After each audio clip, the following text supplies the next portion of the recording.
Alrighty, here we are. Hey Ultrawald, welcome to you as well. I hope you're doing well. And yes, we do have a new emote. More specifically, we replaced an old one. The open mouth was basically never used, outside of some very specific instances. So, well, we only have a very simple face now. That's okay. How are you doing, Ultrawald? How's it going? And, well, I would say, let's get today going. By the way, as a quick heads up, today's going to be a bit of a shorter stream, because I need to catch up and sleep, I need to prepare for tomorrow, and I need to wake up early tomorrow, so just a few things that kind of will influence that. Hey Blood, welcome to you as well. I hope you're having a nice day so far. Alright, let's go. Good morning, good evening, and good afternoon. And welcome back everybody to the continuation of our solo character challenge run with just the summoner. Last time we left off, we managed to arrive in, well, the ancient city or whatever this place is supposed to be. I frankly don't entirely remember anymore. And, well, we are just going to move through this little cutscene and eventually arrive at the next boss coming up. Where was the cutscene trigger? Somewhere around here. I always forget for some reason. There it is. So you can do two little cutscene triggers on the right side or just this one on the left side. It's kinda strange. But just the one on the left side is usually faster if you didn't forget where that actually is. Oh well. Here we are. Dang, almost 3 years. It is indeed. My KBC, thank you. Thank you so much for basically 3 years of continuous support. Welcome back, and I'm glad you enjoy your stay. Thank you so much. How are you doing, Mike? How's it going? And welcome to you as well, Q. I hope you have a pleasant day so far. And also welcome to everybody that may be lurking already. Hope you're also doing well. You're fine, I'm glad to hear that, Blood. Alrighty, I don't exactly remember what our current loadout on items is, but I will want to go ahead and equip the lightning rod because the upcoming boss is going to be weak to lightning, and as a matter of fact, he is actually weaker than Sandworm in terms of HP value too. He only has 2000 HP, and the most dangerous thing he can do is, well, he's a lot like Carboss. If he gets to attack physically, he will most likely stun us, but unlike Carboss, he has actually a 2 in 3 chance in most turns to use Tail Screw, which ironically is a lot less dangerous than Carboss, assuming you have good enough damage to take him out within a few attacks. Because if he uses Tail Screw and puts into critical HP and then just has a 2 in 3 chance to use Tail Screw again the next turn, there's not a whole lot of a reason for you to heal up in between. You just attack him until he's dead and hope for the best luck. That's kind of how we are gonna be handling it. I don't really expect any trouble because the summoner has access to his weakness, so it's just lightning, and we may even be able to one-shot him. Not entirely sure about that, but we'll see.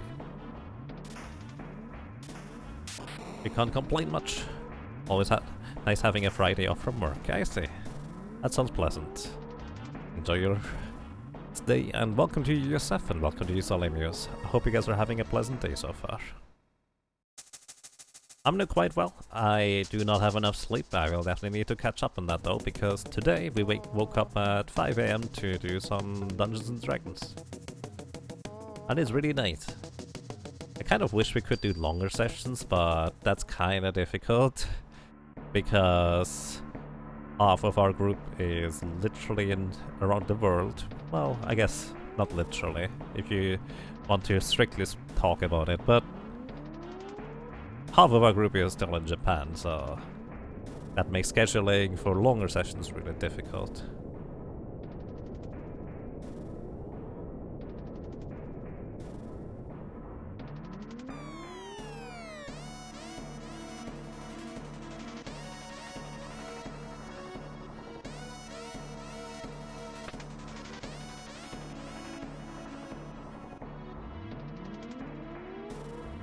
Can't imagine starting... Well, to be fair, we started more like at 7, but... we needed to wake up in time. Did we start at 6? We started at 6.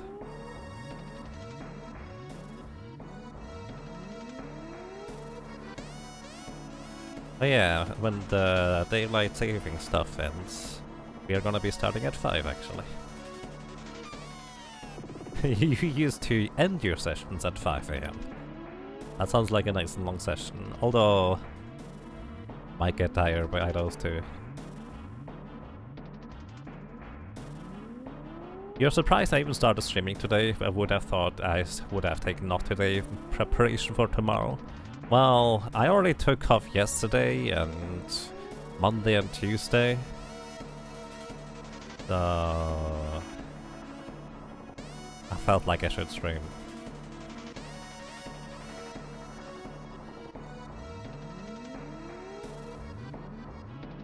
Thanks to not having to prepare probably too much for tomorrow, which is like a monthly, where we play the Final Fantasy V version on Steam. Well, Forge Fiesta style. It shouldn't be too difficult to get that all running. I already got the game, I already installed it. Thunder Rod, Plume Hat, Arc Rope, Back Row, let's go. But yeah. Alrighty, once again, this is Crayclaw. He's weak to lightning, kind of like Harboss. This time, however, we do have access to lightning, and he did not even stun us in the very first turn. How convenient.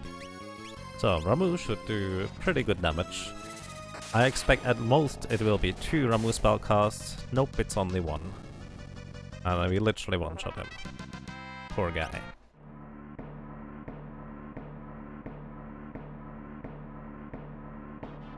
Ah, that's actually a really good point, Blood. I will be back in Switzerland, which means instead of at midnight, it will start at 11 PM for me.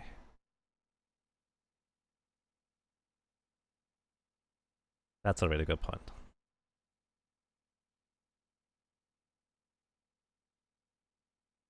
Alrighty, next up we are gonna be visiting Adam and Timmy. Adam and Timmy is weak to ice. And even though you might think, oh, you can just one-shot him with Shiva because he also only has 2000 HP, well, that's not entirely the case, unfortunately.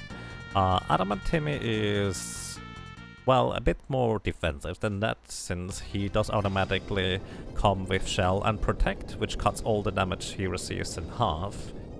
So we will need at least 2 spellcasts of Shiva, maybe even 3, because Shiva is a fair bit weaker than Ramuh in terms of raw attack power.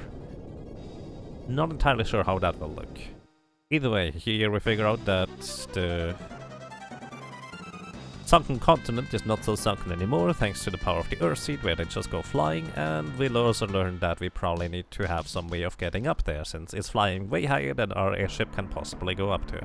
So we'll need the Adam and Tim in order to fly high. That's gonna be the gist of it.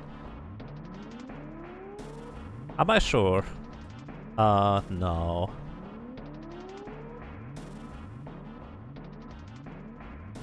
No, it's not. It's actually gonna be at 11 AM. I did the time thingy the wrong way around.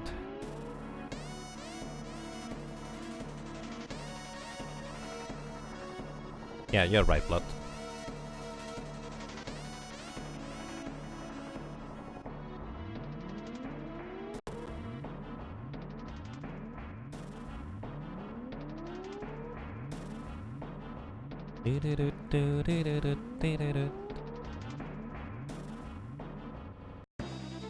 So, Crayclaw was actually faster than our little summoner here.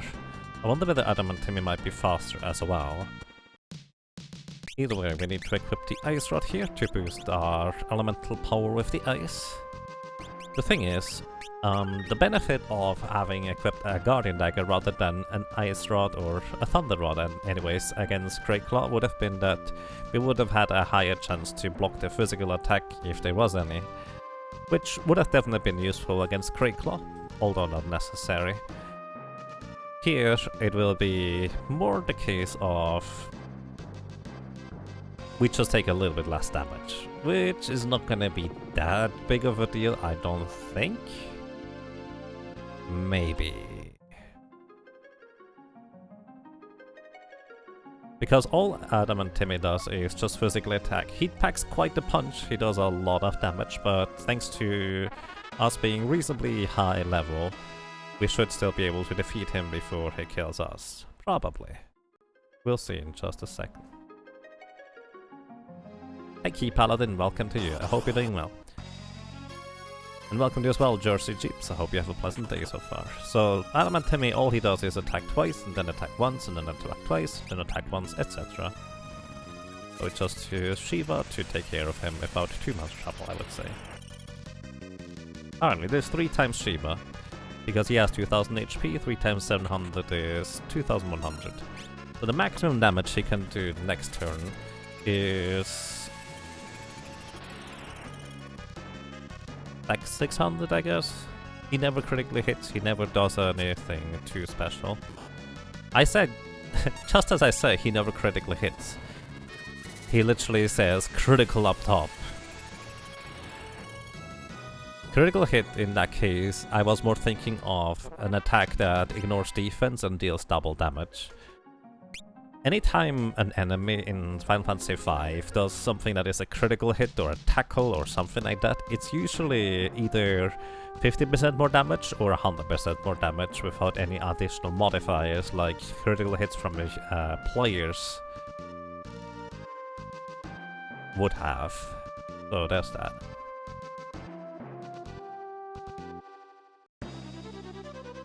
Oh yeah, that's not the problem, Q. I do remember AM PM pretty well at this point. The problem is more that I just do the time conversion the wrong way around for some reason. I guess I thought Switzerland was 6 hours behind, and right now it would be like 7:42 in Switzerland in the morning. Where actually they are 6 hours ahead, where it's 7:42 in the evening. Because I've been in Japan for quite a while.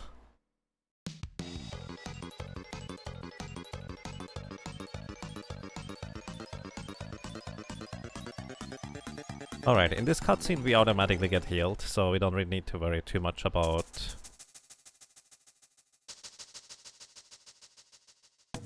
anything else really. So, in the upcoming battle, I may want to consider using a knife instead of the thunder rod, even though those little cannons are gonna be weak against lightning. And you might think you want to take them out as quick as possible.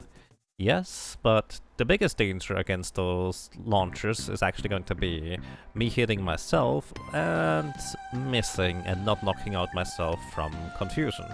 And then subsequently hitting myself for some damage that actually, well, deals damage. So, the way you can imagine this working up there is that there is launchers, flame launchers. The flame launchers you just kill before they kill you. Kind of a straightforward fight there. The rocket launchers, on the other hand, are a bit more of a special case where the rocket launchers don't deal damage per se as much as they just deal percentile damage to you. As in, well, they deal damage, but it's always percentage based on your current health, which means they can never actually straight up kill you. And that's going to be pretty much the trick, so to speak, as to how we will survive up there. So what I'm going to do is I'm going to go ahead and equip the knife. This is literally the main reason why you keep the knife, even though it doesn't deal any damage. That's exactly the point. It doesn't deal any damage. Because on those rocket launchers, the only thing they do is they deal an attack that is called Missile, which costs you 75% of your health. And they do an attack that is called a Rocket Punch, which is 50% of your life and confuses you. So they can never directly kill you, as I mentioned already, but the way you can die in those battles is by them actually lowering you to low enough HP totals and then you hit yourself, even the puny little attack from a summoner would eventually, well, take out itself, even if it's like only 5 damage. Eventually the 75% and 50% damage attacks will add up sufficiently that you will eventually die. Because percentile attacks lower you to a really tiny amount of HP really quickly. In this case we got 2 flame launchers, or flame guns already, which not that big of a deal. Let's see how much damage we deal with Ramuh. So I believe flame guns have like 2400 health, the others have 2500. Either way, we defeat them into Ramuh's spellcast no matter what, so I don't even need to worry about equipping a Thunder Rod.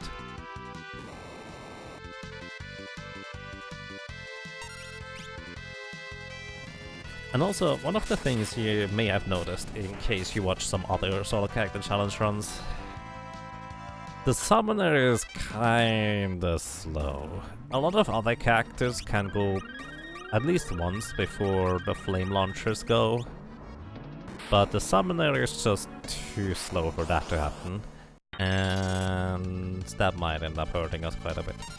Oh yeah, worth noting by the way. Those rocket enemies, those are the ones I was talking about earlier. They do have a chance to miss their attack, and they also have a 1 in 3 chance to do nothing on their turn. Wow, both of them missed. That actually saves me a lot of HP right there. That makes that nice and simple, really. Very handy. And we get another 2 flame guns. Alrighty. With this we are already past the mini-bosses. Now the biggest concern is going to be on the next boss, the real boss, which is going to be called Soul Cannon. Soul Cannon has 2 main gimmicks to it. One are the little launchers on its back. They have effectively 800 HP. And we would be able to take them out with just 1 bolt of judgment. Problem is, I think the summoner is going to be too slow to attack them before they fire once. So, their launcher attack does not just deal 50% damage, but also puts the aging status on us. And the aging status is actually incredibly devastating, because over the course of a few turns, it significantly reduces your stats. Your strength, your agility, your intelligence, as in magic power, which means you will deal virtually no damage anymore once the aging status has been in place for a while. So, good news is that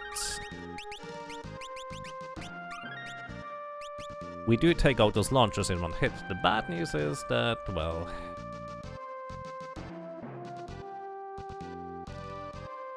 we need to actually survive that attack, and kind of like the rocket launcher attack, we do have a chance to avoid it. We just need to avoid both of the launcher's attacks in the first turn. Once we do that, we basically win the fight. But this might take a few tries. What I actually want to check out real quick is equipment.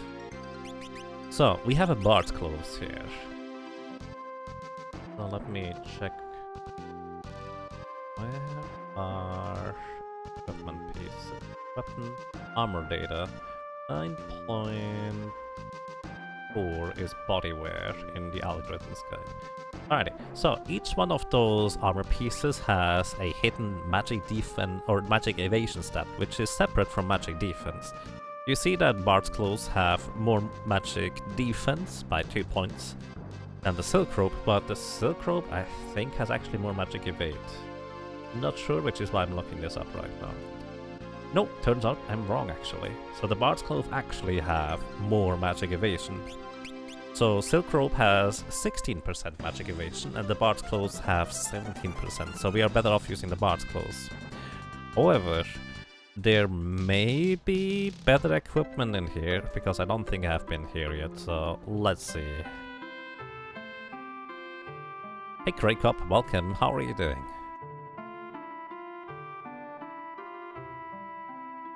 And yes, that would absolutely be an option. If we could buy an Angel Earring, it would make us immune to ult. That is definitely a way to go. And I just looked at my money and wanted to say, hey, look at my money. Angel Earrings cost 50,000 gold, which is a crazy amount of money. And most solo characters, even though you don't spend too much money compared to an entire group, you just don't have enough money to buy that at this point. But that is absolutely not true for a summoner. We have more than enough money to not just buy an Angel Ring, but also Flame Ring. So yes, we actually don't have to worry about that. That's a very, very good point. Mr. Greeny, I assume that's the name. I give it a heads up because it's just, I'm so used to solo characters not having enough money to buy those things that I didn't even consider it until now. So here in history you can buy Angel Rings, which makes you immune to zombification and also aging status. Plus it also has the highest magic evasion of any accessory that it can currently get in World 1.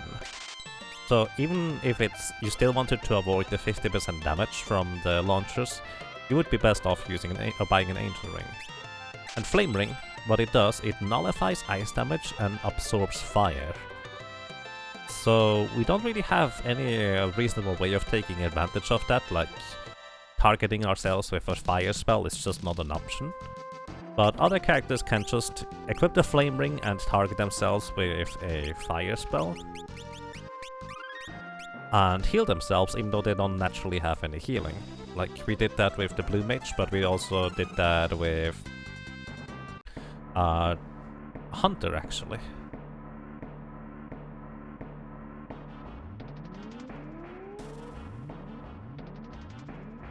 Alrighty, let's see. I don't even know whether the launchers are faster than we are. Oh. Either both of them missed, which by the way, unfortunately there's no way of knowing, or we are actually faster than them. So I may not even have needed the Angel Ring. Yep, that is just enough damage to take out the launchers.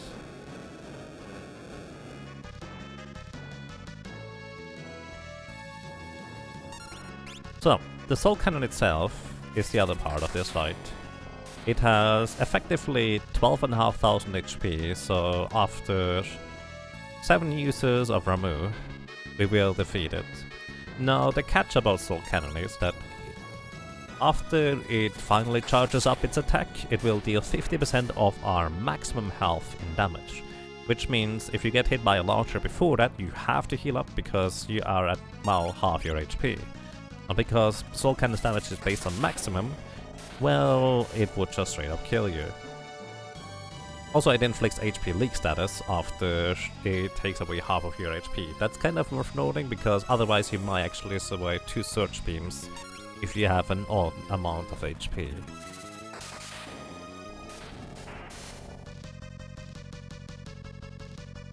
Launchers are 20 agility, you overthought this fight. Yeah, I was just thinking of the flame guns and the rocket launchers earlier and thinking, oh, those are faster, this thing is probably faster too. By the way, Soul Cannon is really fast and it takes a really long time until it shoots for the first time, but for the second time it is significantly faster because it skips certain text boxes. It does not speed up after the first turn, it only effectively speeds up once. And I guess that's that already. Now we are entering the Lonka Ruins, and we could fight things in here, but for the most part that is not really terribly worthwhile. There's no drops that we would like to get in there or anything like that, so I'm just gonna be walking through here and running away. That's gonna be the basic idea, which means I want to equip the Guardian Dagger for more physical defense. There is certainly going to be enemies in this dungeon that have more speed than we do, so we will take a bunch of attacks.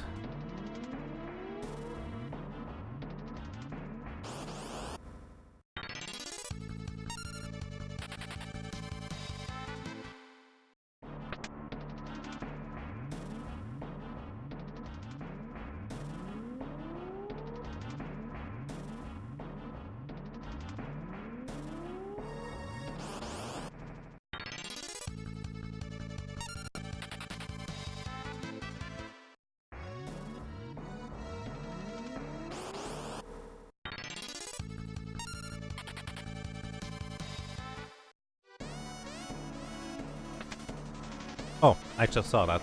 Well then, I hope you enjoy your weekend Creek Up. Sometimes I would go out of my way to pick up various items here in the Lonka Ruins, but considering that we have a lot of money, and even if we needed money, I could just sell the Angel Ring if I really wanted to. I'm just not gonna bother going out of my way for other chests, because I don't feel like that will be necessary, really.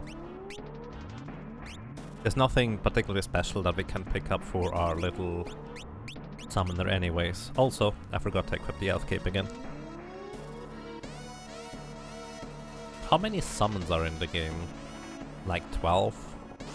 I'm not entirely sure, to be honest.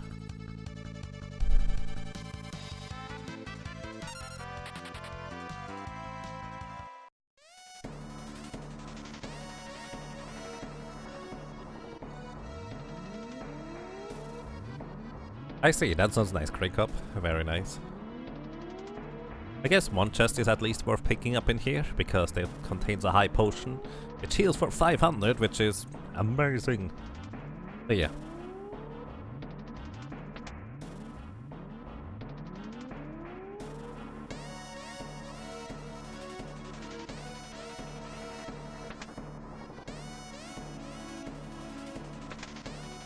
So normally, I would go on the right side in order to pick up these chests. One contains 5000 gold, one contains a shuriken, one contains an ancient sword, one contains... what are the other two? Shuriken, ancient sword, 5000 gold, power ring, which increases your strength by 3, but it's an accessory that we don't really care much for as a summoner, and I forget what the last chest contains, to be honest.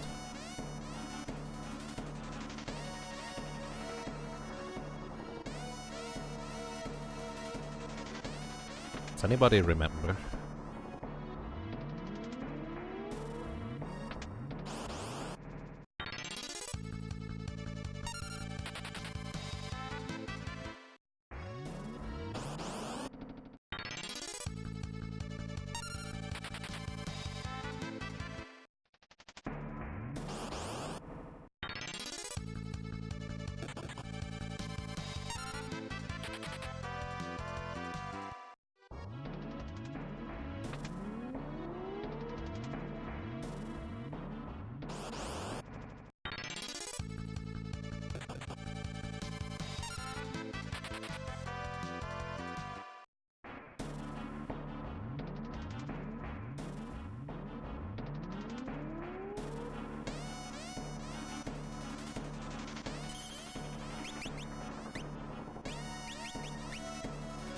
So, using a tent here just to recover the MP of our summoner, as usual.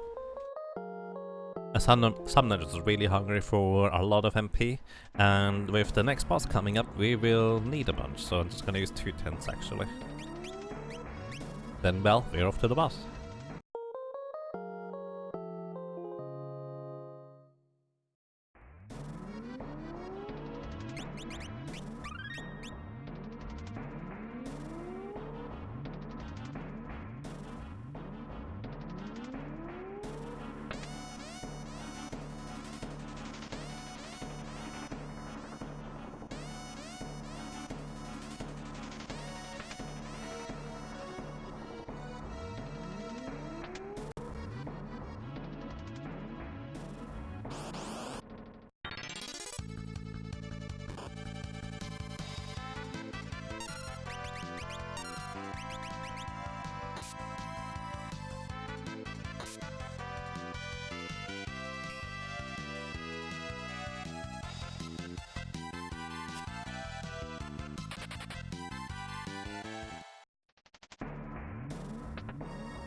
Alrighty.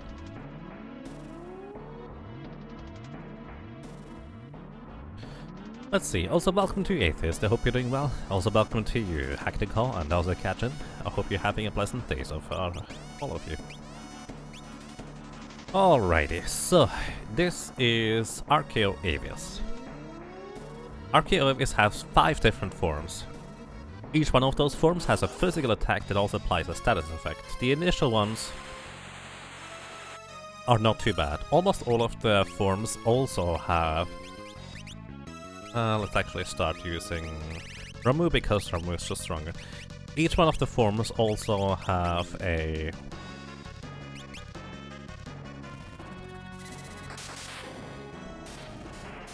...25% attack, which means 25% of my maximum health is going to be missing, except for the second one. Also, each one of the form has 1600 health, which we just dealt. The thing is, the first 4 forms, you don't see any transition, you just see the ATB at the bottom right, waiting a little bit longer than usual, in between the attacks. Plus, Archaeoavis just kind of switches up on what he does. Wing, I believe, would poison us, so nothing too dangerous, but also nothing too great. I'm pretty sure that the second form absorbs ice, the third form absorbs fire, and the fourth form absorbs lightning, so I can still use lightning for the first few forms here. So we are now in form 3, which should be fire-based, so he will be using Blaze and Tail. Tail is, I think, inflicting, darkness, which really does not bother us as a summoner, it's kind of secondary. However, afterwards I think he will start using attacks that paralyze us or even confuse us, which is really, really unpleasant.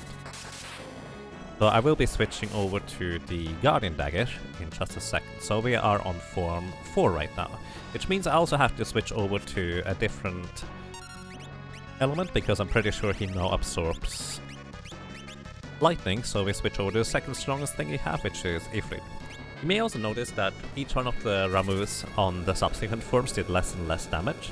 He starts with really high physical damage and relatively low magic damage, defense. Magic defense, physical defense. And the further we go, the more extreme that shifts in the other direction. He loses, with each form he loses more and more physical defense, but gains more magic defense. It's not bad already, that's not nice. So, just need to take care of this form here, and then for the last form, he actually has 2500 or 2600 health. And it's also a visible change between the forms as he transitions. And worth noting that the last form is completely immune against virtually all elements.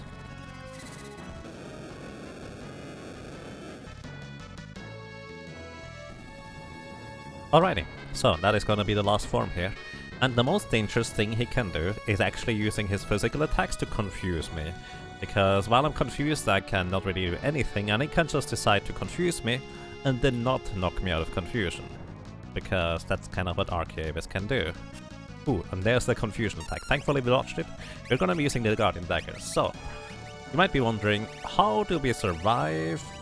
Or how do we even deal any damage at all, considering he absorbs, or he is immune to virtually all elements? Well, the answer lies within our summons that don't really have much of an element. And that is both Sylph and Chocobo don't have an element. Sylph is not that great because even though he is immune against most elements, which by the way does not include water, you can still throw water at him. Sylph is non-elemental, but it's still based on magic defense. He has 0 physical defense, which Chocobo actually targets physical defense, so there's that. But before I do that, I actually want to check real quick, because I don't remember whether he can be paralyzed or not. Let me see real quick.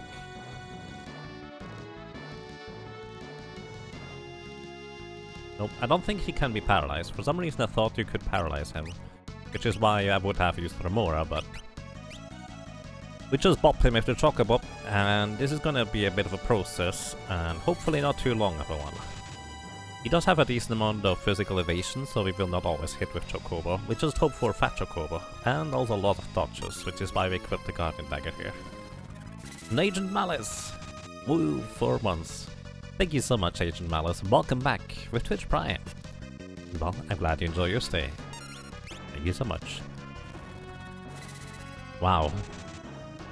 Paris is dodging like a champion, and he keeps using Fang, which, again, is literally the worst thing he can do. Thunder is a guaranteed hit on us, but at least it's not nearly as bad. I probably will want to heal up though. He can use an attack called Maelstrom, which hits your entire party. Oh, Entangle is just a straight up paralyze, which glad we didn't get hit by it because we have high enough level to resist it. Either way. He can use a move called Maelstrom, which also missed. That is like Hurricane, like Tail Screw, puts it into critical HP, but it normally targets your entire party. So as a result, it's actually less, what's the word? Less accurate, which is beneficial to us. Unfortunately, he decided to stun us, Maelstrom us, and then just kill us. You know, I've seen this combo somewhere before. Can't put my finger on it where that might have been.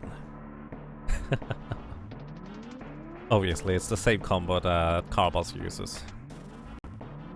So we had a really good run of avoiding a lot of the physical attacks he did, but not much we can do about that in this instance, because we were paralyzed again. Oh well, this is alright. What a combo indeed. I mean, we resisted a lot of those attacks too, so just bad luck.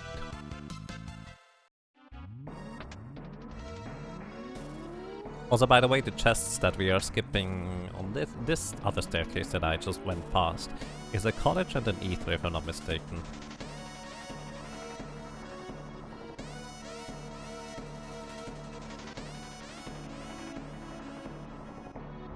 Alright, give me a second, guys.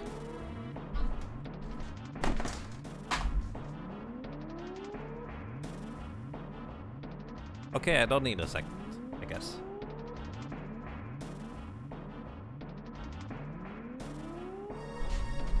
Oh well. So, let's try this again. Going to heal up to full with the potions, because all attacks are percentile based, well, of our maximum HP.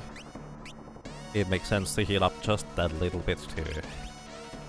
Starting with the Guardian Dagger again, just to have a chance to block those initial attacks slightly better.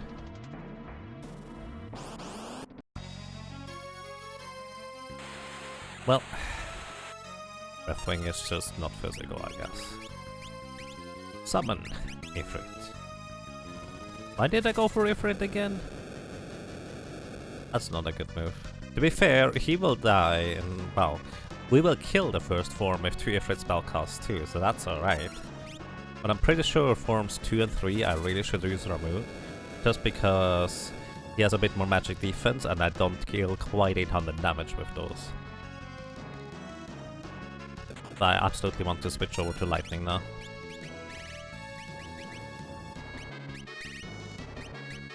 By the way, one other thing I noticed at some point I mentioned how I was calculating with basically 61 magic power for future bosses.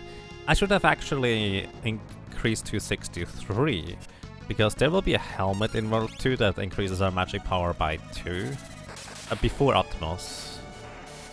I think anyways. Oh well, either way, we are in Form 3 right now. Flame is not pleasant. What you can decide to do is you can actually use the Flame Ring here and just use his third form to heal yourself up to full again. This might not kill him in 2 attacks. Let's see, we need to deal slightly over 800 damage, 807. Okay, just enough. Now we need to switch to fire because it will absorb lightning. Law is paralyzed, so we really want to not see that. Then we'll also want to heal, so I'm gonna switch over to the Guardian Dagger. Oh, never mind, I'm not gonna switch to the Guardian Dagger because we're dead.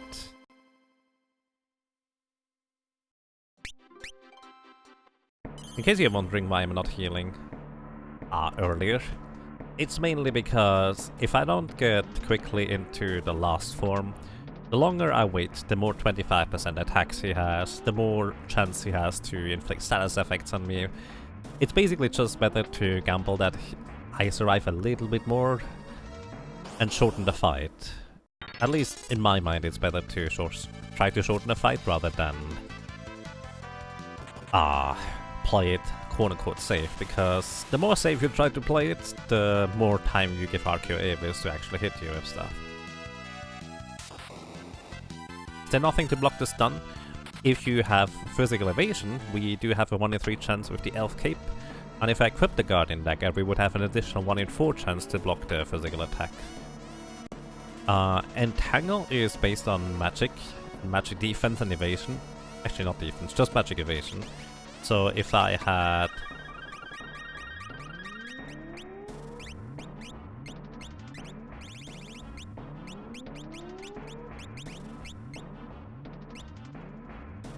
If I had more of those, I would be able to resist it better too. But yeah, outside of just a chance to block the stun attacks or resist it, there is not really anything we can do about it. Which is probably the question you asked.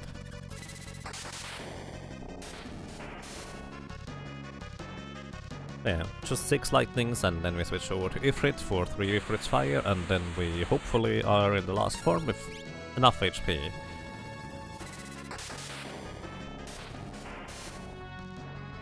Alrighty, we are in phase 2. In case you're wondering, damage does not carry over from one phase to the next one. So I can deal 9,999 damage in one swing, and it will still only progress from phase 1 to phase 2. Never going to instantly kill him. The only time straight up damage is relevant is up to 1,600 for the first 4 forms, and then 2,500 for the last one.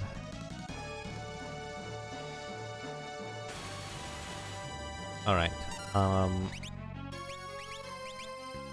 maybe I should have healed first, because his last form is not as pleasant to heal up from, since he has the claw attack. Also in this case I'm just gonna use an elixir. Once again, shortening the fight is more important than trying to preserve resources. Those resources are there to be used, and there we go.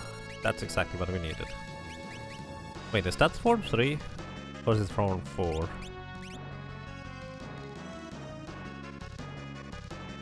Wait, tail is still form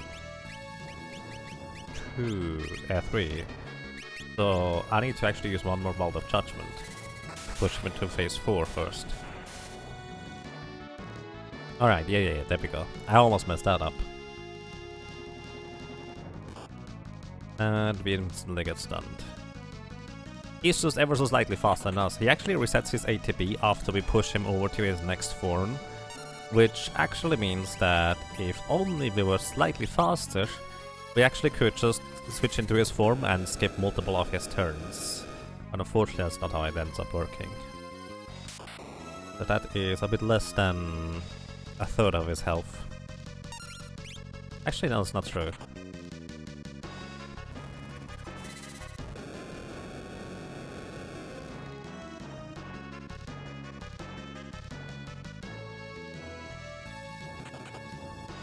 Pushing him into phase 5. Let's go.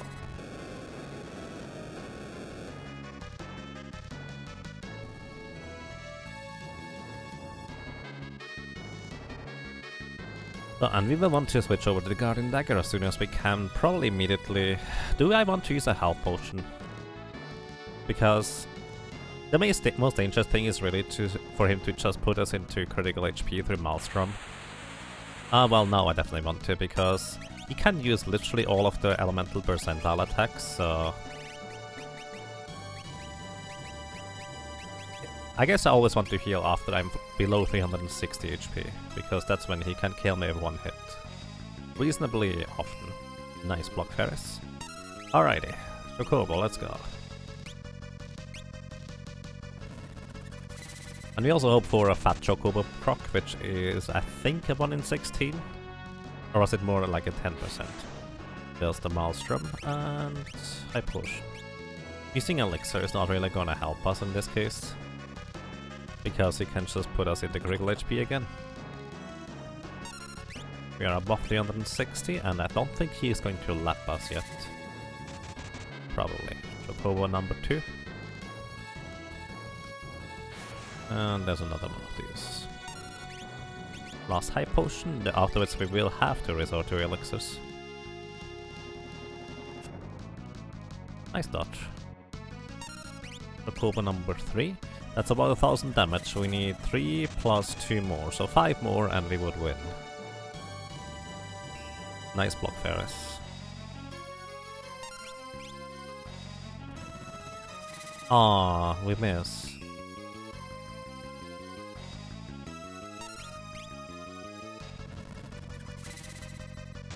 Alrighty, 4 more. And we have to use an elixir now.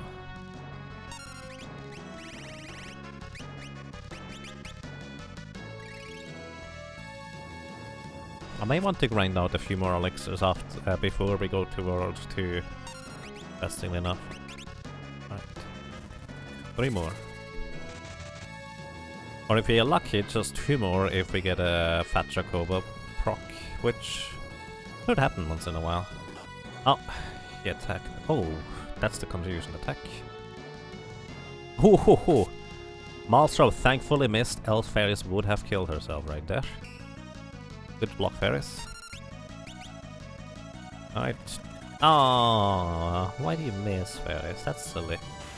Blaze is 240 damage exactly, but also inflicts HP leak, which means that actually if he hits a Maelstrom now, we will basically die.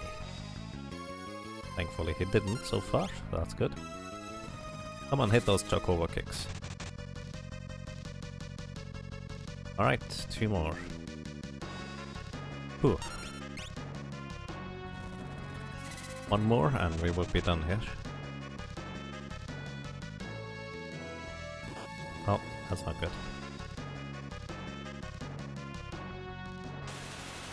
Ouch.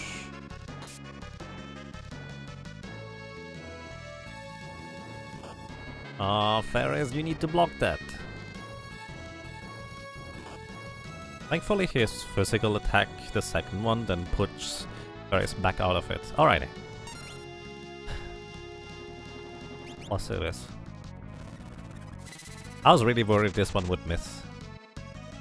Because Ferris has below 360 HP, so another flame or so would actually take us out.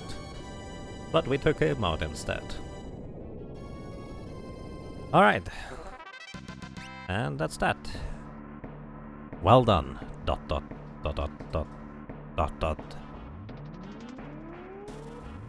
Well done indeed, Ferris. So, we actually still have a chance to get into encounters in this room, so I'm gonna heal up Ferris. About 1000 HP before we move forward. Alrighty, we made it anyways. Okay.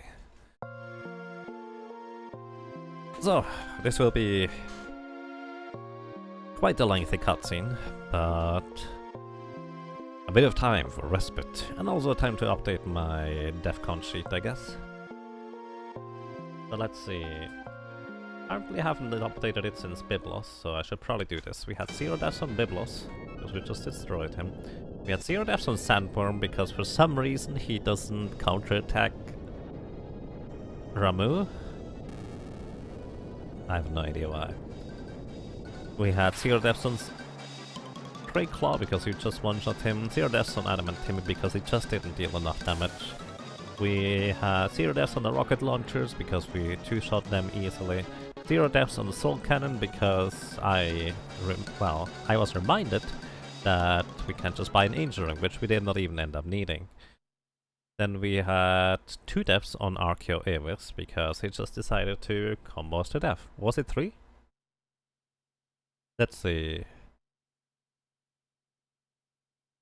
Actually, I think it was 3.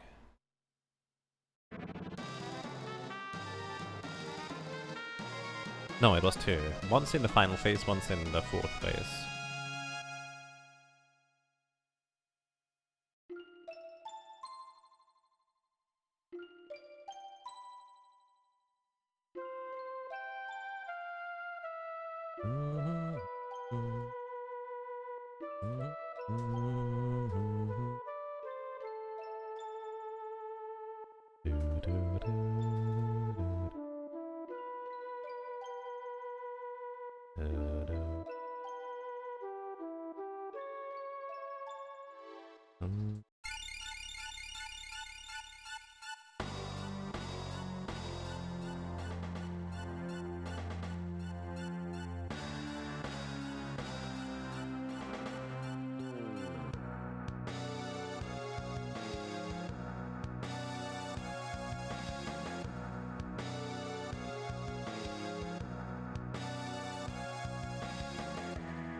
You skip the section of the game for which Ferris is absent. Well, not really skip as much as I just equip low-level characters to deal with it. Which reminds me, I probably need to go and buy sleep real quick.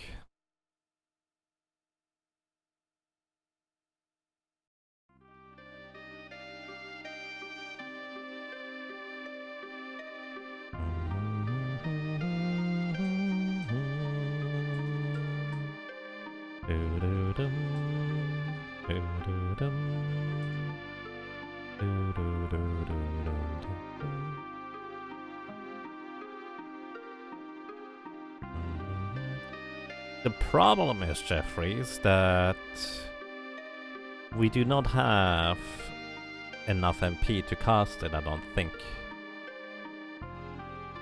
And if we do, we'll have to use a cast, then ether, cast, ether, cast, ether, cast, ether. Which I guess is still doable.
Alrighty. You would think that this is pretty much done with the cutscene, but no. No, that would be too easy. So before I forget anything, I need to go to this city here in order to buy sleep.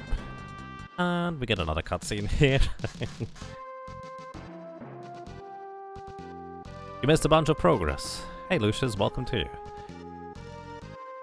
Well, after we finally got past Car Boss, it is actually a pretty quick ride with a summoner. That's just how fast it is.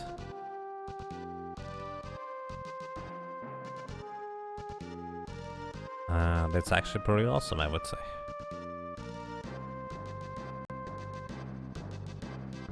Dum, dum, do, do, do, dum. Do, do, dum, do, do, do, dum. Also, I probably Do I need more potions? I'm almost done here. So, buying sleep. That's kind of all I want. Sleep is for later to deal with Antline. I usually use a Mystic Knight to put it to sleep, and then a Dancer to just dance the day away. Which takes a while, but it's a guaranteed way of defeating him. Yes, we have all Espers currently that are available, minus one that is gonna be available just after this little cutscene over here at the first meteor that we have visited earlier. So, after we go through Archaeoavis, we are kind of currently lacking Galuf, and for anybody who does not know, this is basically the main reason why I don't usually consider Galuf to be one of the characters that we can choose for solo character challenges. Basically those three mini-bosses can be quite interesting with a number of characters. For Titan, you need basically a minimum amount of HP to survive him, and also for Burrow, it can be quite difficult to get past. Difficult as in you need to be really lucky, because you might just not have enough HP to survive a full blast explosion, or you don't have any form of area of effect damage. In this case, we have area of effect damage, we will two-shot them rather easily after we get to Titan. And that's gonna be more or less the tricky part. I don't know how fast Titan is, or exactly how quick he recovers, but Titan is actually susceptible to getting paralyzed. The thing is, I believe Titan is heavy, which means all duration of all effects, such as paralyzation, is only going to last 30 time units. And if Titan is faster than us, or actually not much slower anyways, he will just wake up before we can attack again. So paralyzing him is most likely going to be pointless. I will still try though.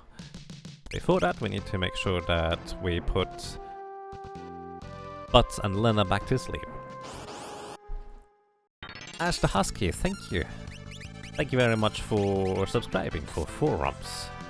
Welcome back to you. Well, I'm glad you enjoy your stay. Thank you so much. How are you doing? How's it going? So effectively, paralyzing an enemy is only really worth it if you... well, if the enemy is not heavy.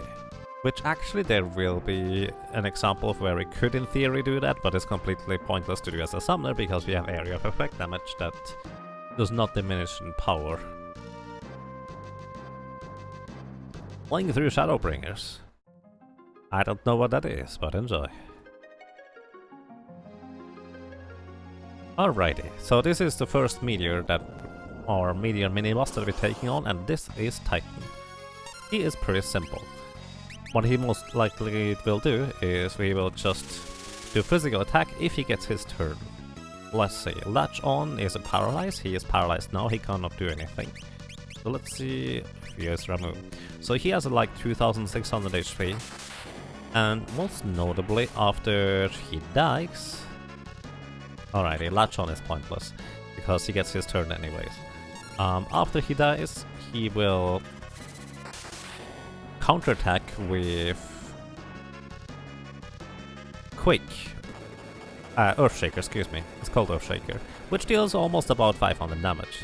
The thing is, if you don't have enough HP to survive it, which often with a full party, your characters don't have enough HP for that, you kind of need to either paralyze him or otherwise incapacitate him so he does not counterattack with Earthshaker. In this case, well, we had more than enough HP. That's not exactly a problem. We also get Titan as the summon, and this is the reason why we start on this meteor here rather than any others, because Titan is really strong. I don't know whether it is stronger than Ramu yet. Actually need to look that up real quick, because Titan's base power is 110, and I don't know what the base power of Ramu is. The base power of Ramu is actually 53, which means we are in fact better off using Ramu rather than Titan.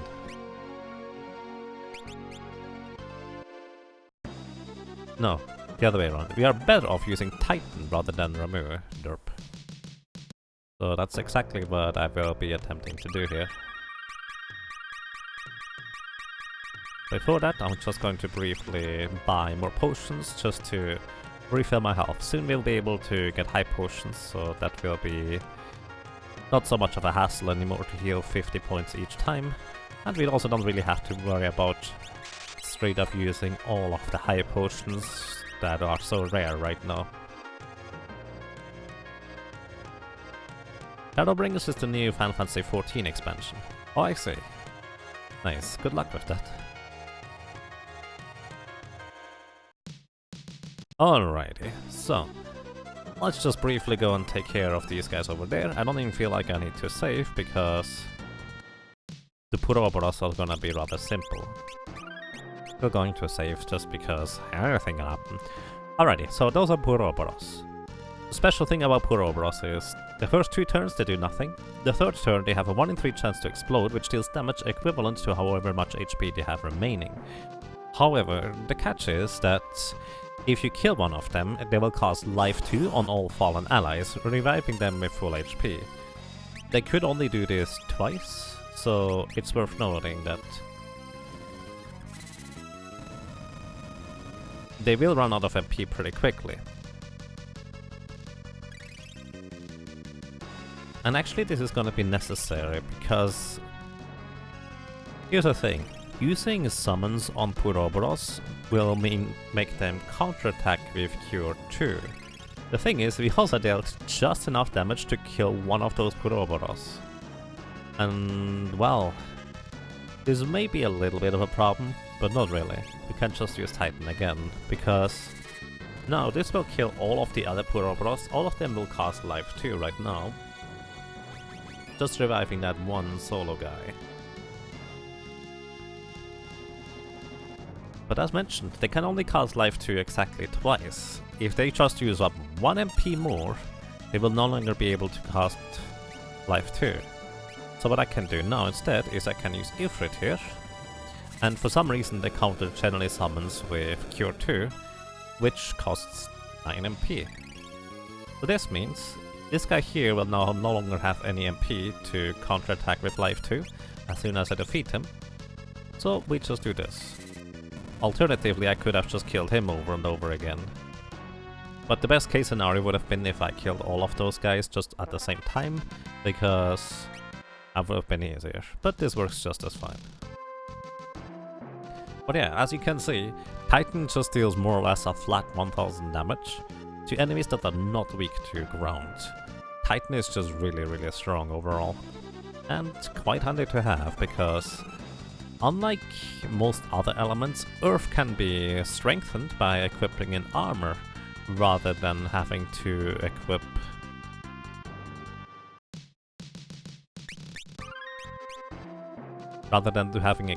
a weapon. So the advantage of this is, of course, that we have a weapon slot open, so we can just use the Guardian Dagger to block physical attacks. The disadvantage is that, well, we couldn't really equip anything else as defensive equipment for more defense or magic power for that matter. Which is not gonna be that relevant for a while. But it's absolutely going to be worth using what is called the Gaia gear in order to increase Titan's damage by 50%. Alright, here we have Chimera Brain. Chimera Brain's signature is to just spam area of effect damage attacks. By the way, Titan costs 25 MP, that's more than double than Ramu. Either way, Chimera Brain's signature is to use spam area of effect attacks, Blaze 240 damage and inflicts HP leak, Aquarake that deals a chunk of damage as well, and he's overall just a pain to take out with a full party, unless you have a really good healer in the party, or a means to disable him one way or another. If you have a solo character that is pretty high level, it does not really matter, because none of the abilities he uses can possibly do single target damage, so they don't double their power when there's only one target, unlike Fire 2 or Fire 3, etc.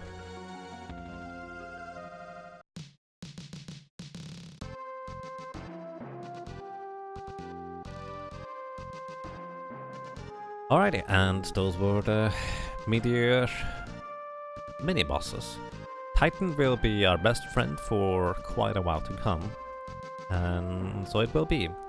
The thing is, in theory, what we could do is we could attempt to defeat the Gilgamesh with solo Gallop at level 1 with a summoner.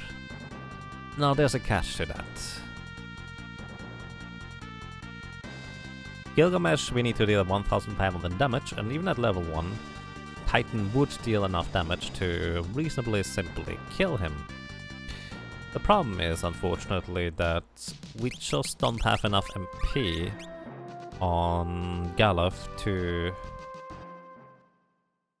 cast Titan. As a matter of fact, I don't think we could even necessarily cast Shiva, Ramu or Ifrit. I may give it one try if we can actually use Ramu, because I think 3 Ramu spellcasts would be fine. But at the same time, Summoner is so slow that I would need to heal up the MP 3 times. So it would be Ramu, use an Ether, Ramu, use an Ether, Ramu. That is 5 turns that we would need to survive.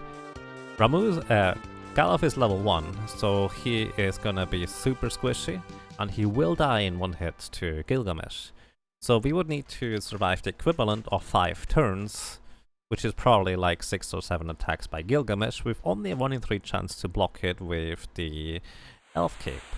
And that is very, very unlikely to happen.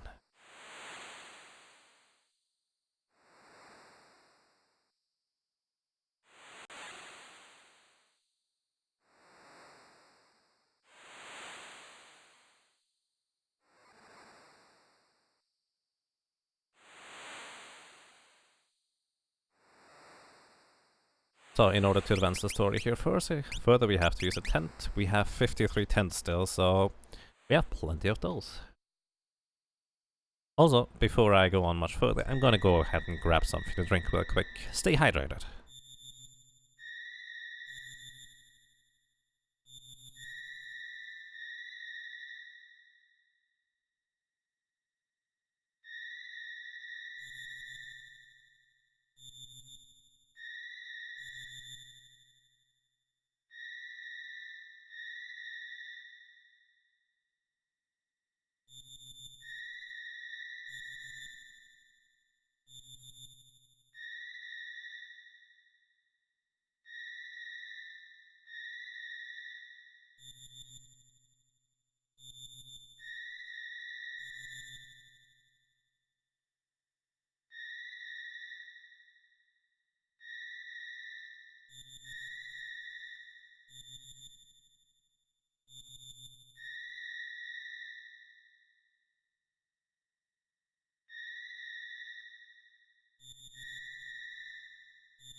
The rabbite is horribly injured? Nah, rabbite is made out of squish. I don't think you can injure it with having it roll over, or getting rolled over by a watermelon or a boulder or so. That just doesn't work. Alrighty, of course we're gonna lose this fight here, because level 1 bots does not really survive anything.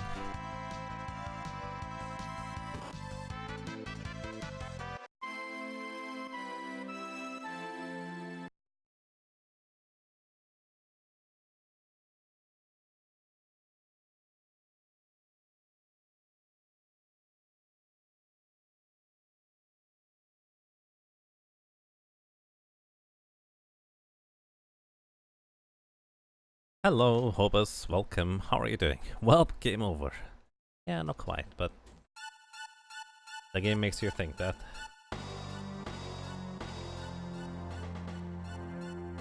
I wonder whether there's somebody out there who lost to that Abductor, saw that they died and then decided to just reset the console or turn off the game because too bad. Level 2 bots, that's twice the level. I guess so.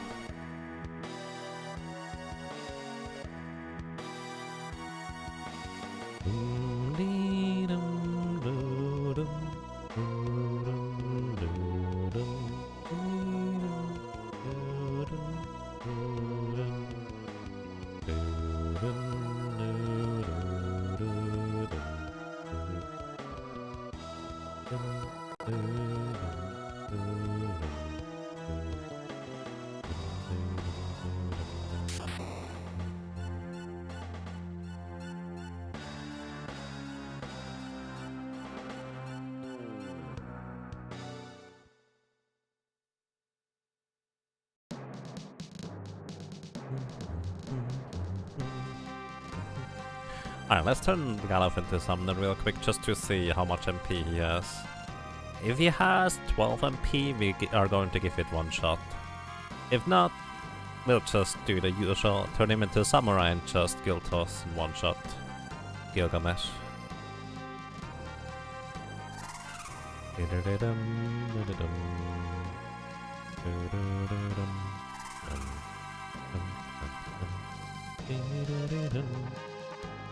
You think he'll have like 6? Oh, yeah, that sounds about right.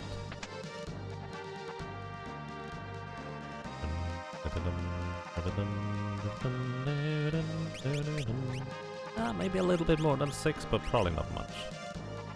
Let's see. Ha, he has 5 MP, never mind. I guess that doesn't really increase your maximum MP, does it? Alright. 5 MP that will give us 1 Remora and 1 Chocobo. I guess if we try to go for like 3 fat Chocobos in a row, that could be a thing, but I feel like we had enough luck-based things in this run already, so I'm just gonna take the easy way out. As usual, for anybody who does not know, I do tend to consider this to be a additional challenge if we take out Gilgamesh with that one solo class, just at level 1 Galuf. This fight is not designed or supposed to be difficult in any real capacity. So having to briefly just more or less skip over it with a samurai is not exactly a big deal. Kind of like I consider the antlion not to be a particularly big deal to just skip over by using low-level characters and other jobs, because really after you defeat XDev 2 you probably don't have any trouble with antlion really. So this guy here has like, I don't know, 44,000 HP, but actually only need to deal 1,500 damage in order to defeat him. So with just a level 1 Galuf, we'll be able to one-shot him, because he also has 0 defense. And even at level 1, Guild Toss deals 1,650 damage. And it's also really cheap at level 1. Your Cannoneer solo forgot to equip Butts and Car and died to Antline. Also forgot to save in World 3. Ouch. Yeah, I've died to Antline once. And ever since then, I just always save in World 3. Kinda silly not to. Alright, oh, speaking of equipping.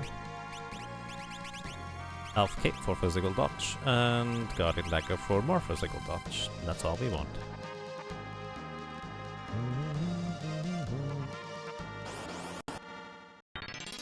And as usual, good night, good night.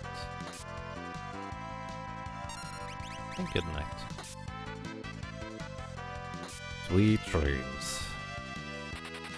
Ah, I even get to run away before the tarantulas attack. Not that many enemies that are slow enough that we can run away before. But I guess tarantulas are not the fastest ones. It is probably why they use web to slow you down.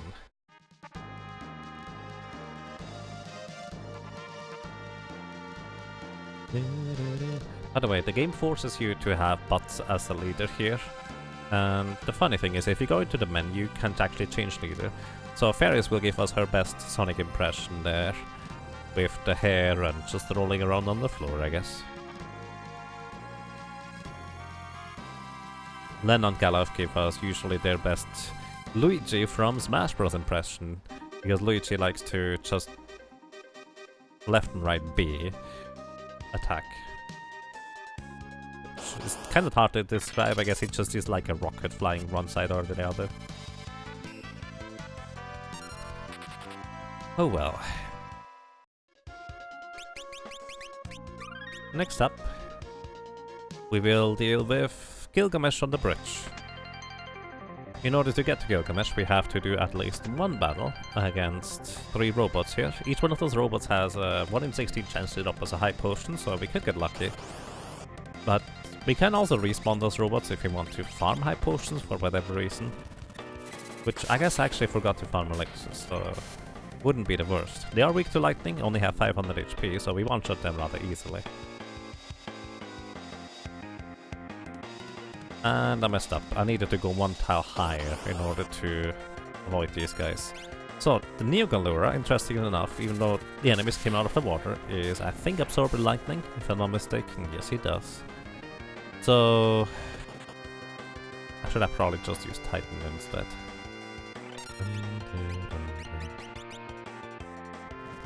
Rage of the Earth.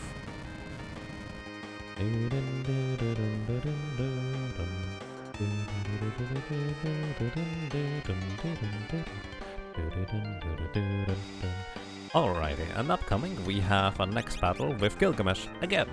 This time it's gonna be a real battle. And this is Gilgamesh on the big bridge, where he has a total of 6,500 HP. Once he drops below 2,500 HP, I think. 2,500 anyways. He will initiate his second phase, where he casts Shell, Haste and Armor on himself, effectively halving all the damage he receives.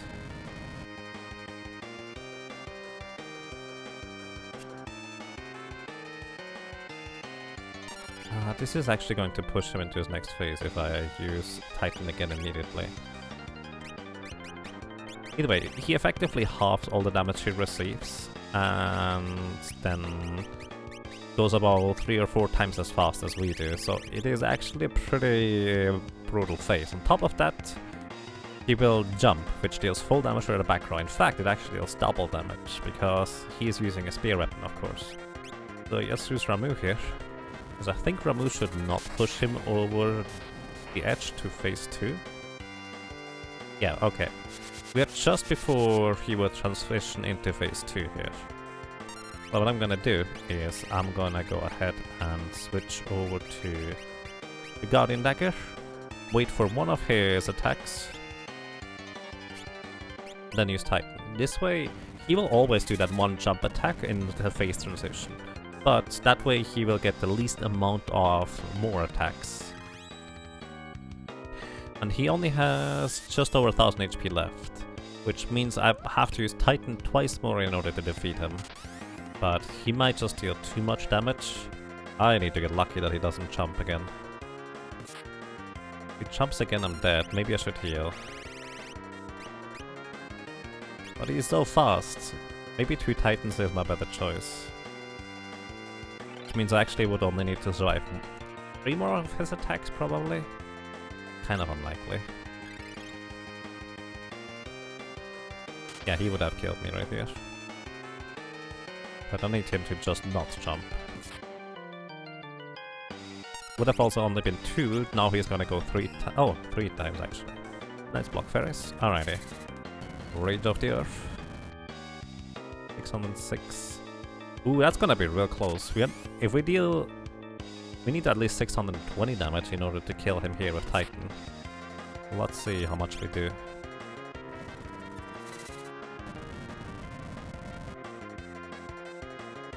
$612 is not enough! He has 4 HP left!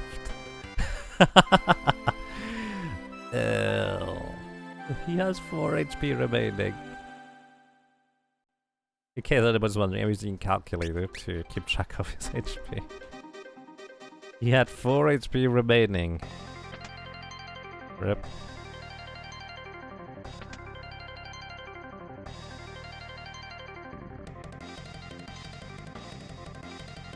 Well, we need to have a little bit better rolls than that.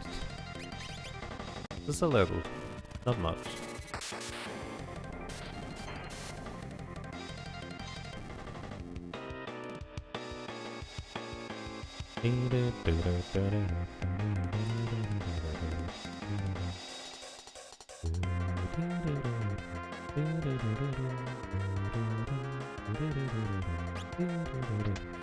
Alright, let's try this again. You can silence him in order for him to not haste shell and armor himself, but I didn't buy a mage master, so actually I can't silence him.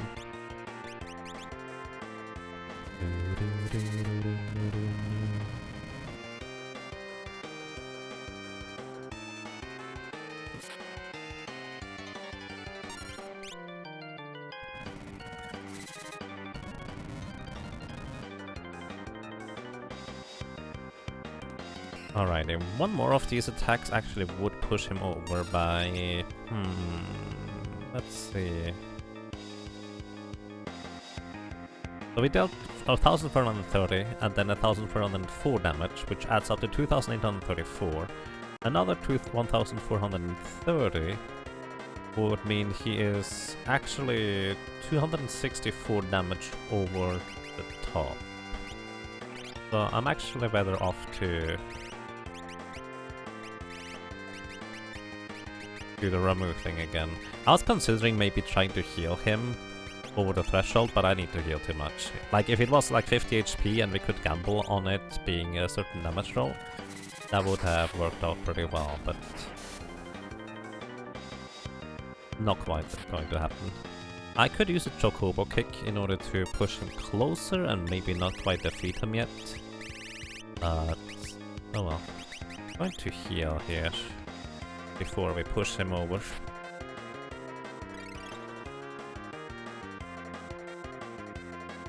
Maybe with a bit more luck and blocks. By the way, you can never block the jump. You literally can't block the jump. But with a bit more luck for him not jumping as much, we might be able to defeat him. So, he has...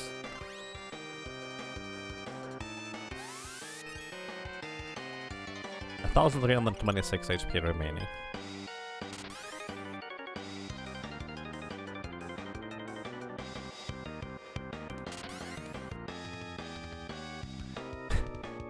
Wow.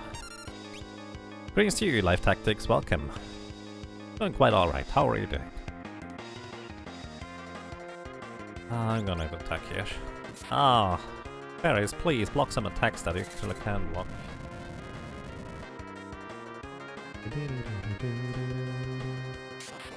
Interesting enough, one more Titan with that amount of attack power would kill him, so I'm just gonna go for it.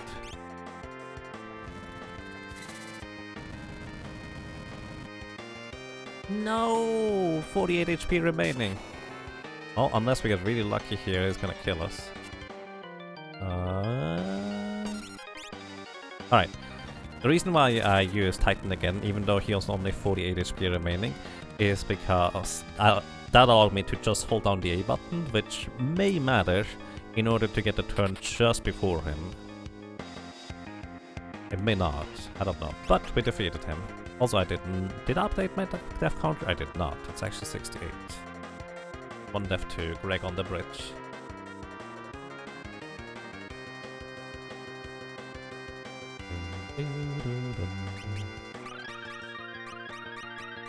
Unless I make a mistake, we will not get into any encounters anymore here. But there will be encounters in the fields. Which will most likely revive our allies into zombies, which is not pleasant, but really nothing we can do about that. My face full of delicious sandwich. Nice.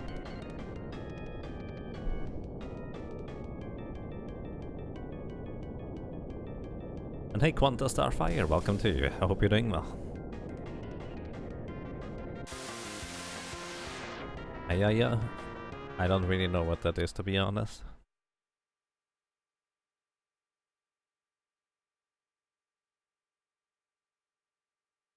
You're doing okay? Alrighty.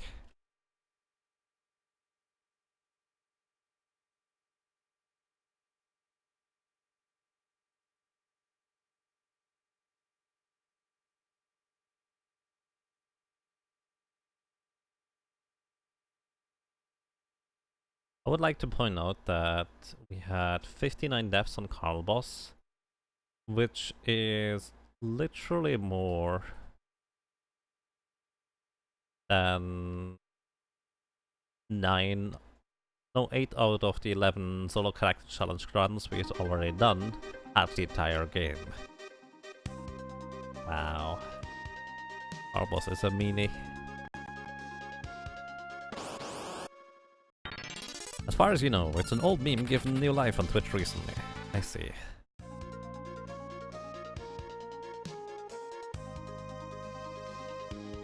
Imagine trying to do this no-death run. Well, have fun. I can see a blue mage being able to pull it off if you're lucky enough, but...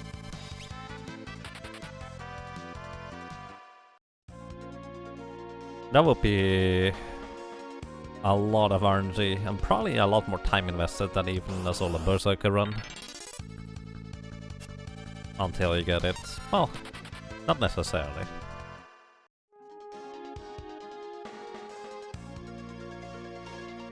But imagine, for the summoner we had to grind for like 4.5 hours until we had the minimum level that I considered. And then you just get one shot at it. Good luck with that.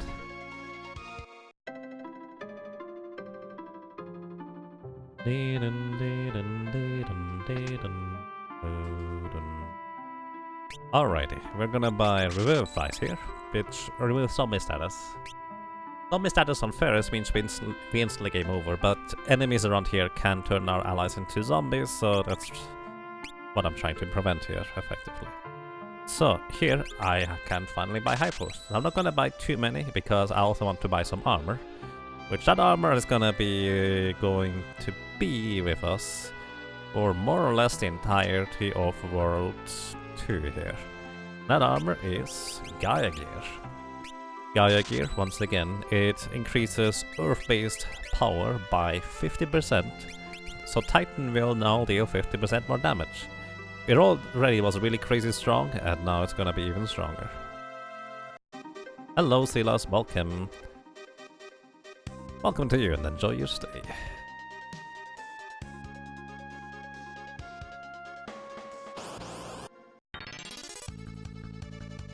Deathless solo suffers all from Condemned, Grand Cross, Reaper Sword, Deathclaw, etc. Yeah. Reaper Sword would not even be necessarily bad. You can survive it with a Bone Mail if you can equip it. Grand Cross, if you have a blue mage, you can absolutely eliminate the Grand Cross part. Because you can just stun it over and over with Mind Blast.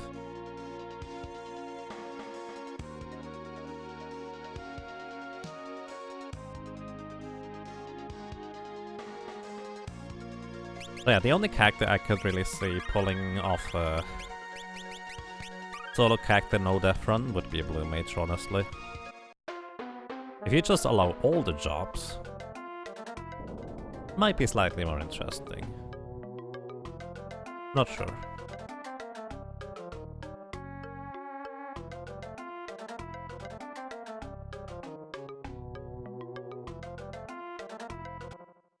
Alrighty, I'm strongly considering just killing everything along the way, because I actually, as mentioned before, kinda somewhat, more or less miscalculated. Not really miscalculated as much as I didn't consider that I would have 2 more magic power, so my MP total that I will need is a bit different than originally anticipated, so if I just one-shot everything along the way, I should also gain a few levels along the way, I think. Actually, no, I'm gonna run away still and do instead a quick grinding session against Cure Beasts, which should also stock me up on my elixir supply.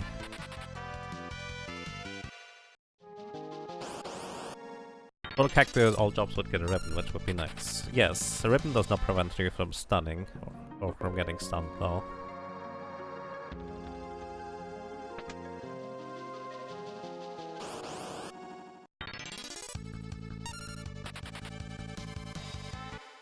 I'm just using a cheat code, Myco Pick. Basically, there is cheat codes online that allow you to unlock all the jobs from, well, at any point really, and that's one of those that I use.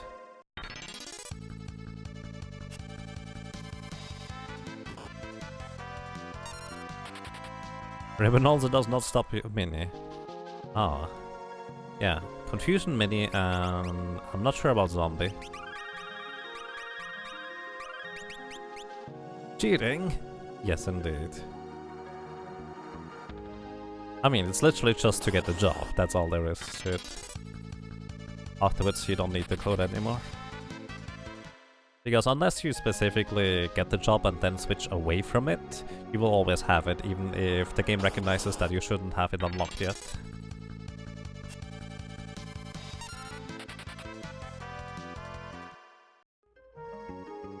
Without the cheat code, we wouldn't have gotten to experience Carbos for 6 hours.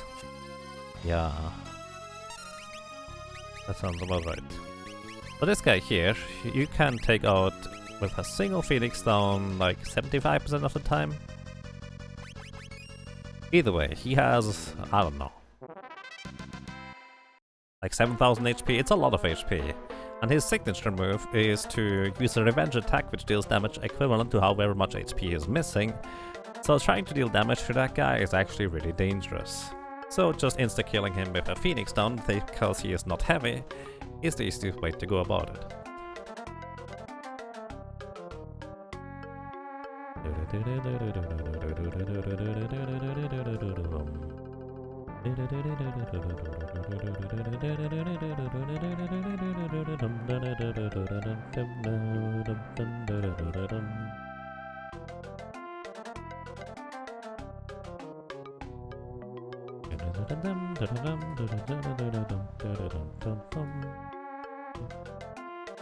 No!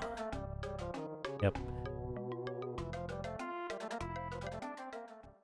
Do not go through the desert, it's very unhealthy. And that is especially true as a solo character, because Maelstrom putting you into critical HP, not pleasant. Even though the sand crawls deal surprisingly little damage with their physical attacks. Very much unlike the sand crawls in the later parts of the game in the Void that crush you for 2,500 damage in the back row on light armor. I don't know whether it's 2,500, but it is easily enough to one-shot a character that doesn't have much armor, or particularly many levels.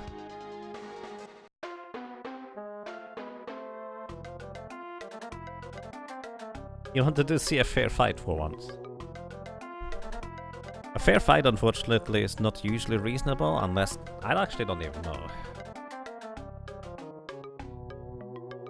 Hang on, Tyranno. What was this guy called? T-Rex or something like that?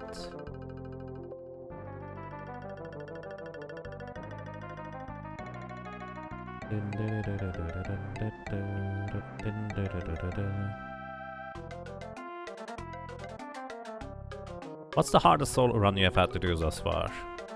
Geomancer. Black Mage was just long. I wouldn't necessarily call it particularly difficult, although I guess perseverance in the long grind is kind of difficult in itself. Golem Dinosaur Bone. He only reacts physical with a question mark? Oh, it's only reaction? I thought it was just a regular attack. Alright. So we could equip a Dancing Dagger, which gives us +1 magic power and +1 agility, which is kind of nice. But the Guardian Dagger blocking physical attacks 1 in 4 times is way too good for me to give that up in, well, honestly. I could get the Elf Cape. Maybe I should. For taking out Antline.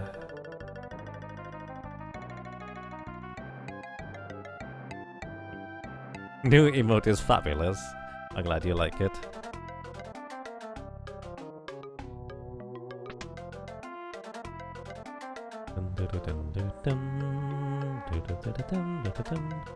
By the way, yesterday was the first time I managed to catch a Grimer in the wild in Pokemon Go. They look really adorable. Now I have 6 Grimers. The first one I've had since a long time was the one Grimer Kishore managed to catch and traded it over to me. Before that I didn't have a Grimer. So let's see, if I go for Hiryu plant, the dude just before, Abductor, Tyrannosaurus. Yes, you're right actually, he only ever reacts to physical with his specialty attack. Actually, what is specialty?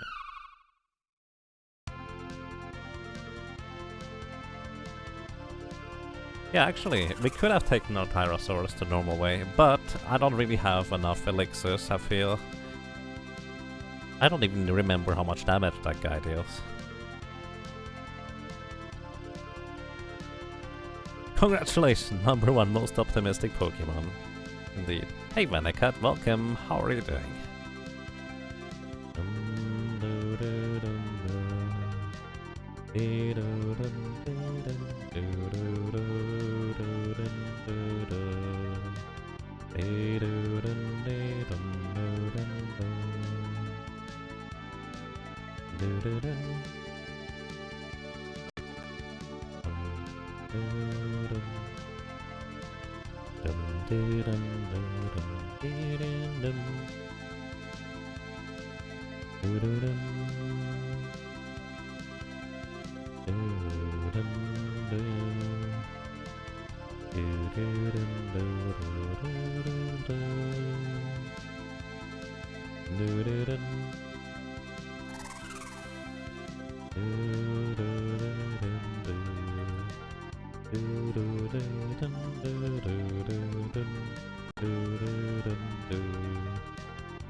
Ah.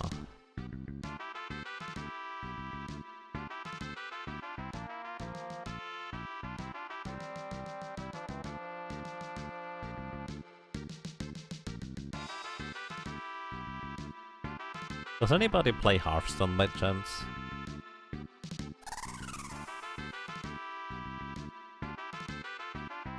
You're not sure why, but today you already caught 4 Grimers. You made a whole fighting team just out of Grimer. Nice. Yeah, it seems to be just kind of like on a rotation.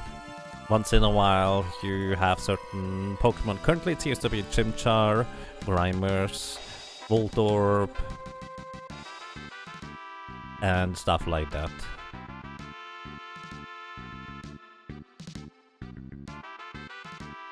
I see. Hope you feel a bit better soon. And I cut. Take care. I am pretty tired, to be honest. I need to go to bed early today, because tomorrow I need to get up early again, but today I already got up early for D&D. But it was fun, so it's okay.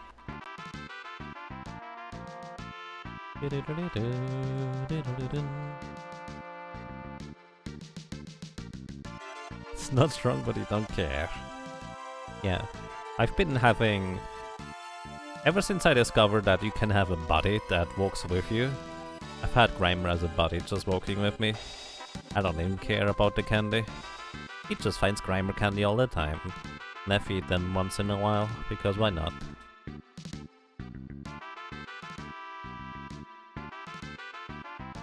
Tiny bit of Hearthstone, much more, a little bit, not lately though, fair enough. I've just kind of been seeing a little bit here on the sideline that, oh, new expansion stuff gets released.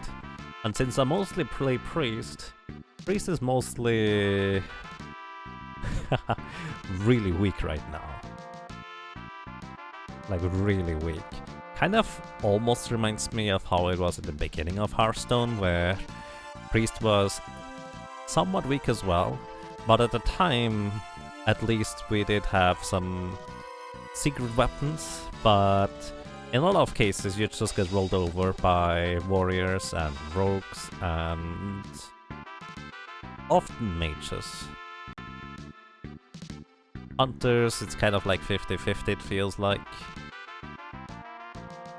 But yeah.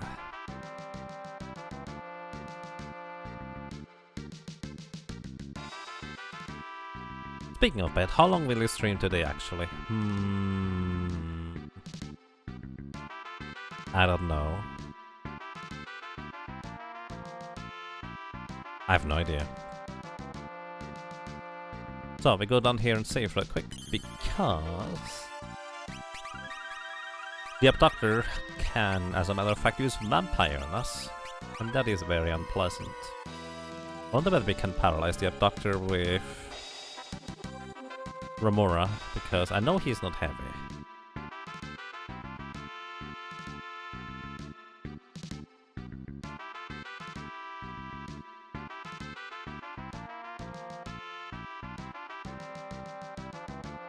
You first want to evolve a certain Pokemon size to your body until it evolves, then you're back to Grimer. Nice. Yeah, I was considering it, because I have a few Pokemon that could use their candy, but Grimer is just my buddy, so I walk with Grimer.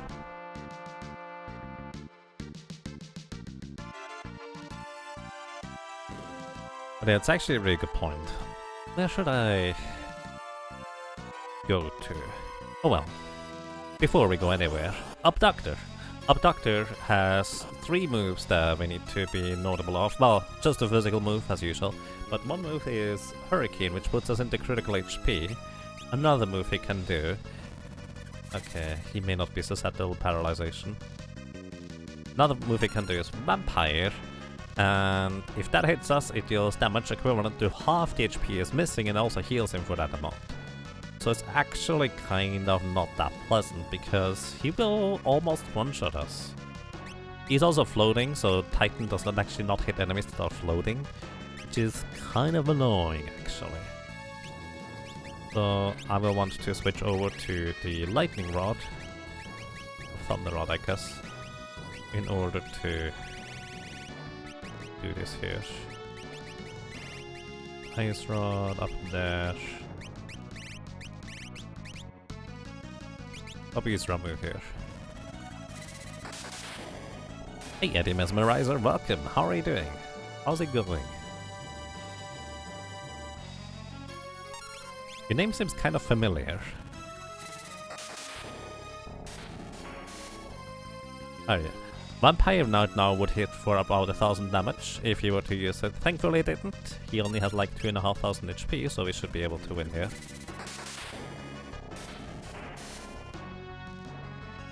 Just use lightning moves against flying Pokemon. Yeah, unfortunately that guy is not weak to anything in particular. Aside to damage for that matter.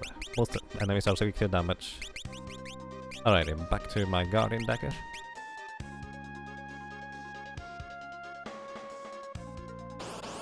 Alrighty, so here we hope to not meet ridicules, because that's what they do. They just revive the character into a zombie.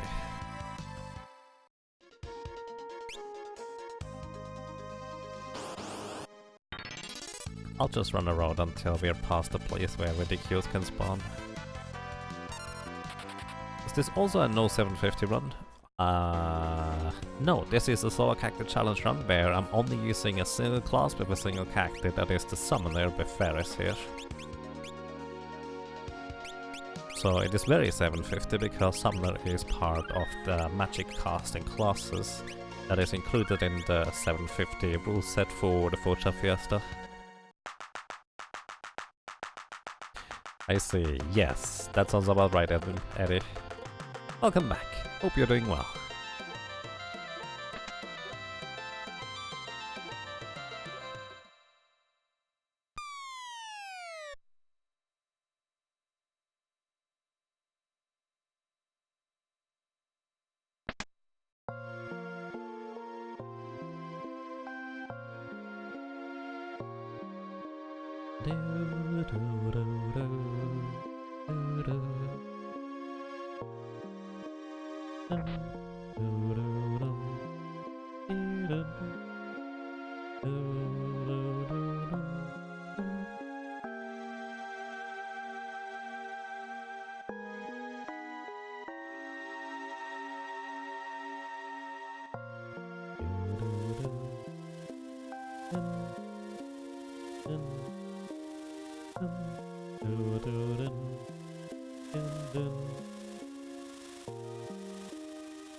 Dun, dun, dun, dun, dun, dun, dun, dun, dun, dun, dun, dun, dun.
Well, you let's play Chrono Trigger. I'm more or less still in the middle of it. But I usually want to be not sleepy slash tired when playing casual games. Otherwise I feel like I can't properly pay attention to the story. Like, I could just walk or sleepwalk through it. Chrono Trigger is not that difficult, so I should be able to do that.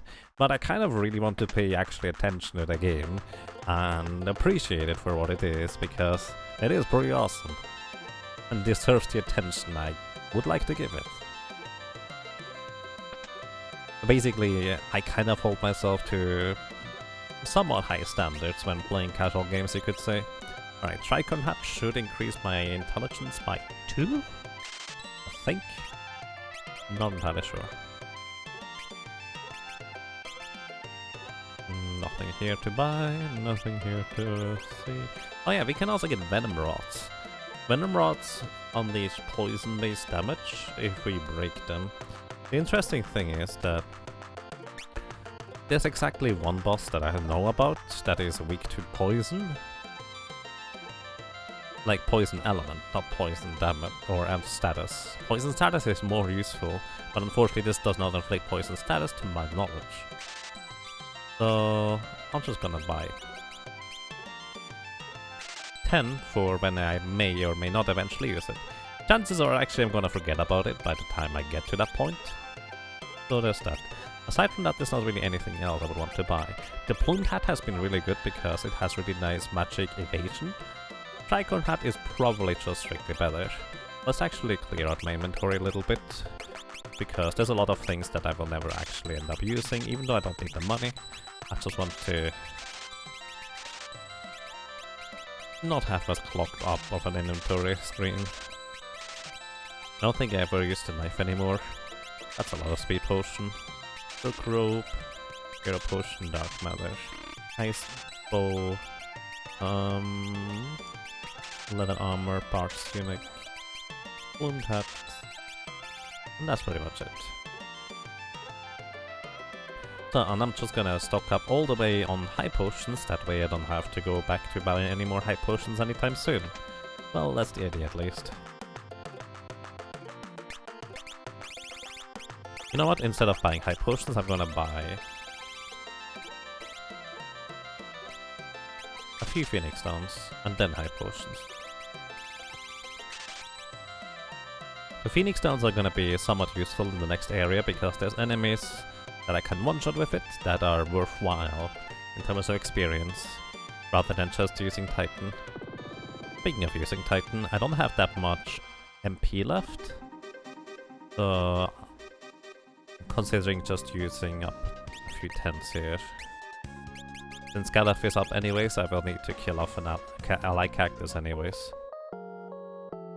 Also, maybe I should have invested into cabins instead of tents, because cabins fully restore my MP, whereas I would have had to use 3 tents just now. The cabins are way more convenient.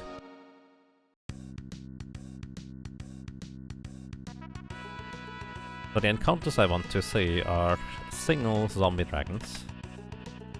The encounters I don't want to see are 2 bone dragons that give us a back attack. Also, I kind of want to see this guy, but not in this encounter.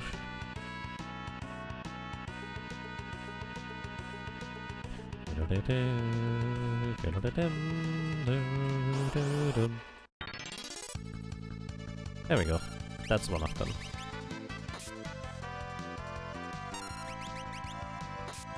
Oh, not quite enough damage. That's mildly awkward. Alright, so these are the ones I want to one-shot with the Phoenix Stones I just bought.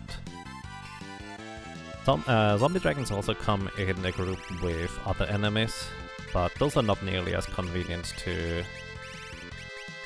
defeat as the solo ones. The solo ones also always give us a Dragon Fang when we defeat them, as a guaranteed drop, and that is worth 2,500 gold. It would be a chemist ingredient for mix, but we are not a chemist, so we just sell them.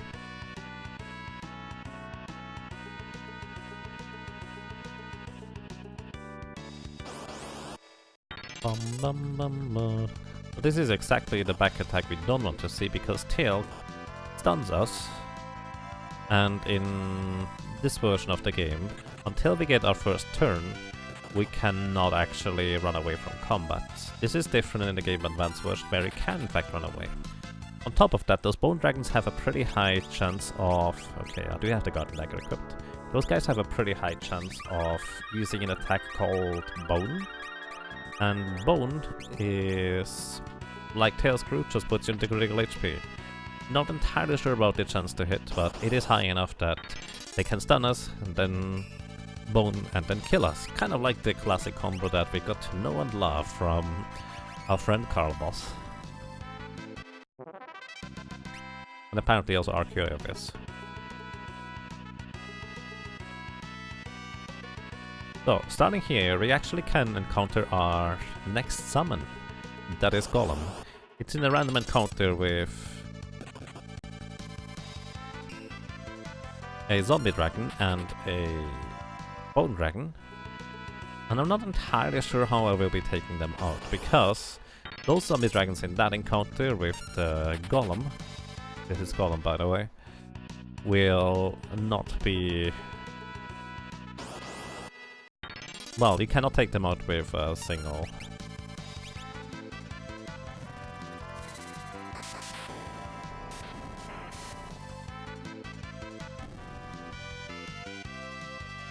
with a single Phoenix down. Also, the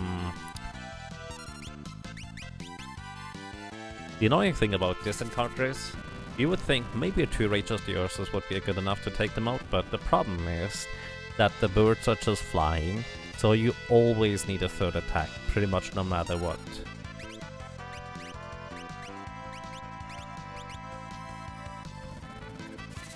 Although I could have used Ifrit instead, which should deal more damage to the Bone Dragon, so that would have probably been a better choice. On topic of Chemist, you're wondering if you would get a Deathless Chemist solo challenge. Carl seems like the hardest part. You can just reset the entire attempt on that.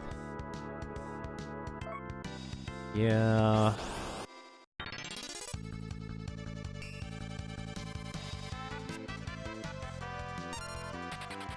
Honestly, Blue Mage is better.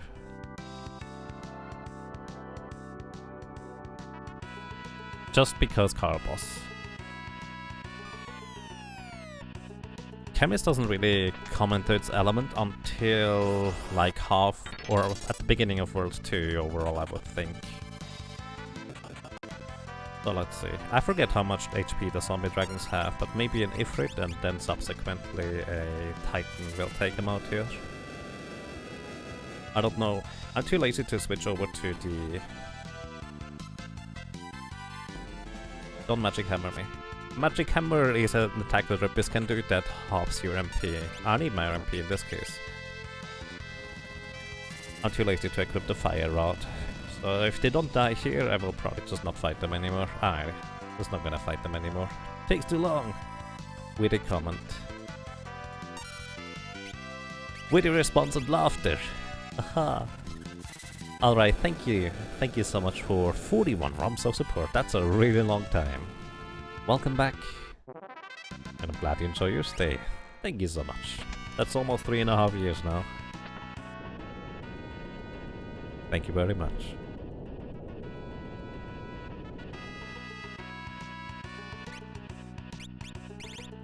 Also, I picked up the bone mail, but we can't equip it as a summoner.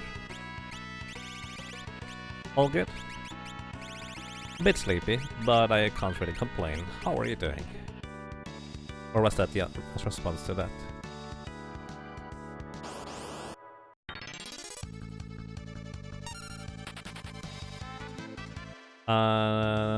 No. You can't really buy light staves. Use light staves as a blue mage.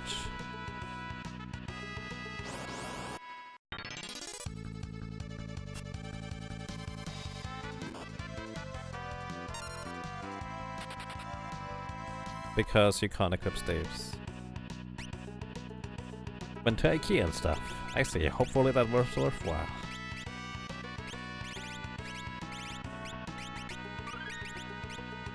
Nope. Time Mage gets staves.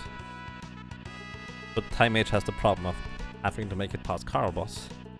Time Mage is actually an interesting one in that it actually would be pretty decently strong for a lot of cases.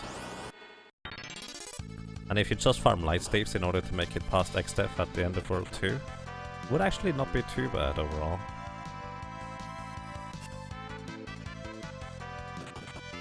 So, those guys are just mean.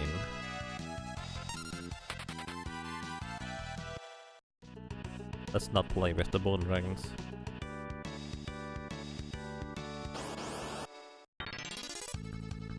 No, bone mail does not give immunity to condemn. Nothing gives immunity to condemn aside from the chemist mix that makes you specifically heavy, like the bosses are heavy. Condemn specifically targets whether an enemy is heavy or not heavy. It works in Final Fantasy VI, which is probably what you're thinking about. The timer does tick to 0 and doesn't do anything if you equip the Cherub charm or whatever it's called.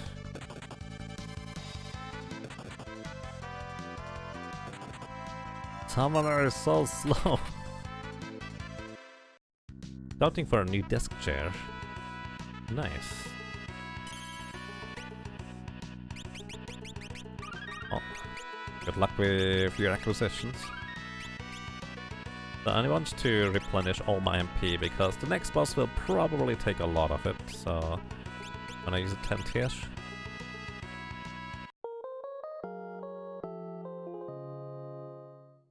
Also, I actually forgot, I still need Golem. Normally you just encounter Golem on your way down here. Kinda forgot about it, but we don't really need it for the next boss as Summoner, although it will be very, very integral for a lot of bosses coming up down the line. Oh hey, there we go. This is mildly awkward, but it shouldn't change how we fight this. In this case, I actually do want to increase the fire-based damage that I do. And you guys just go to sleep. So that Bone Dragon and the Zombie Dragon will only ever attack Golem, and your goal is to defeat those two before they kill Golem. The thing is, they don't have any single target attacks, but this makes it a little bit awkward because I will always damage Golem too. I don't know how much HP he has though. Let me actually see. Luckily, I'm kinda curious because I've never looked that up. Golem. And Golem is one of the best summons in the entire game. It's ridiculous. Okay, that guy is dead.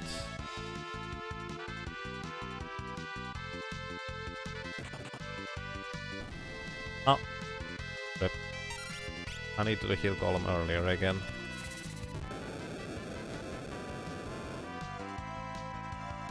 So he only has 2,500 HP, the little Golem. Well, I will know for next time because I will want to get Golem. Golem is crazy good. Because Golem absorbs a certain amount of physical damage based on your level. And the amount of physical damage absorbed is just insane, because it also protects you from status effects, which would be especially useful against the boss right here. However, we don't really have much use for it in this fight, because all we are gonna do is we just spam Titan and eventually win. So how this plant fight normally works out is, the main plant has 12,500 HP, and it continuously summons those little plants. Each one of them has only 100 HP, so they easily go down to a Titan each. And the trick thing is that those little flowers attack with an attack that always hits, deals 100 damage, which is modified by the row. If they're in the back row, they deal half damage. If you're in the back row, they deal half damage. So basically 25, 50 or 100 damage. And they never miss. You cannot block it with a shield, you cannot block it with the elf cape, you cannot block it with the guardian dagger.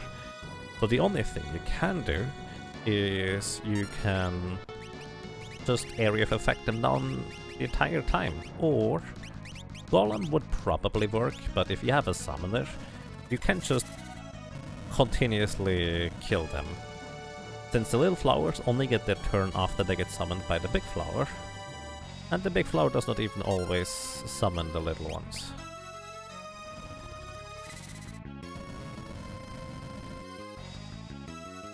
When you decide to start playing Final Fantasy VI, on which console would I suggest? SNES, GBA or PSX? I don't know how good the Game Boy Advance version is. And I don't know how good the PlayStation version is, to be honest.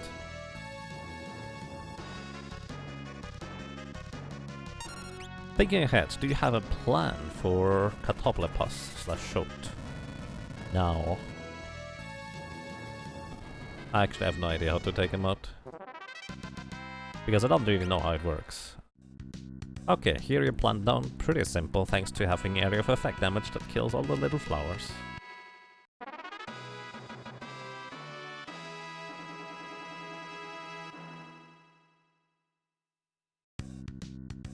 Oh boy. Well then, best of luck to you, alright. Try to find what you need. Okay, still looking for Golem summon here. Because that thing is just crazy good. Again, it doesn't just absorb the physical damage, it also absorbs any effects that are associated with the physical damage absorbed. Which is what makes it ridiculously crazy good. So, alright, Golem only has 2000 health.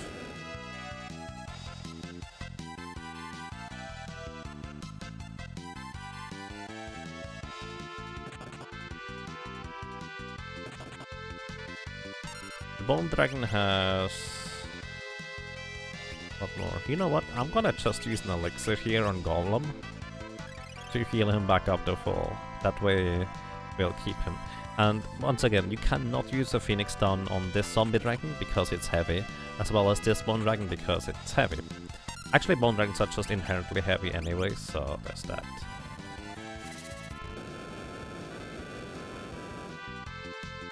Also, the Zombie Dragon down there has...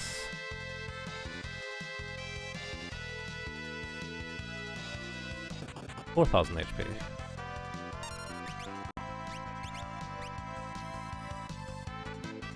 Can't remember how much damage I did to Golem so far, so I'm just gonna heal him real quick. Help me! I'm doing stuff, okay. So I'm just gonna throw high potions at this Zombie Dragon until it crumbles, because that's kind of the best single target damage I can deal.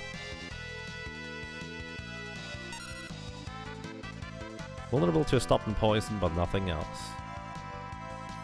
Oh. I honestly have no idea, Jeffries. I guess I'll just use Titan and Prey. Sounds like the way to go. Also, because we got him in a battle, in a random battle, we need to actually use Golem in our inventory. And now we have Golem as a summon available. Pretty neat. Also, back to equipping the Guardian Dagger for the 1 in 4 chance to block physicals.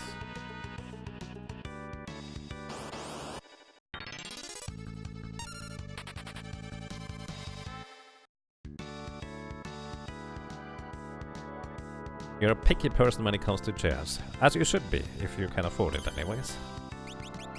Because having a good chair is really, really nice. And a good desk for that matter. My desk is actually slightly too low currently. I probably should put like books under the monitors and stuff. I keep meaning to do that, but I should just do this today if I don't forget about it again.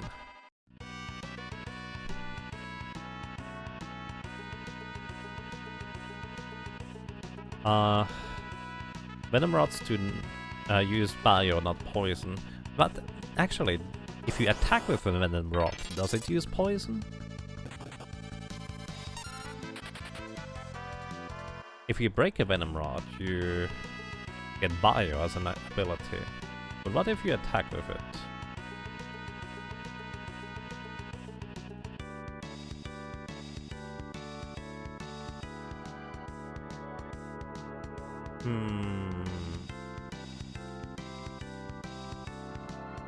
Doesn't seem to do anything special. It's just poison element. And yeah, bio does not poison. Bio inflicts HP leak status, which continuously drains HP. Which actually, venom rods might be our best shot in order to get past Catobla Pus. By the way, all the encounters where Golem was is now going to be instead one of those birds and the drippy in these areas, in case you would get the same encounter formation.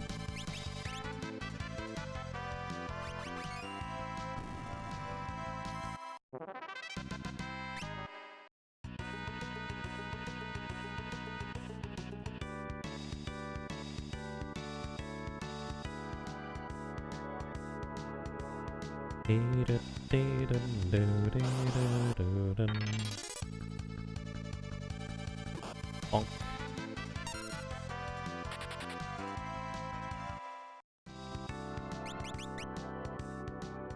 Only we could equip the bone mail. Oh, I guess it's not really that necessary as a summoner. Although it would be nice in the final area. Would it be? Let's see, if I could equip the bone mail, would I do that against X-Def? Like the final one? Aside from Holy and Flare, we will only get hit by Almagest. Golem should block the rest. And we even have Carbuncle for Holy and Flare.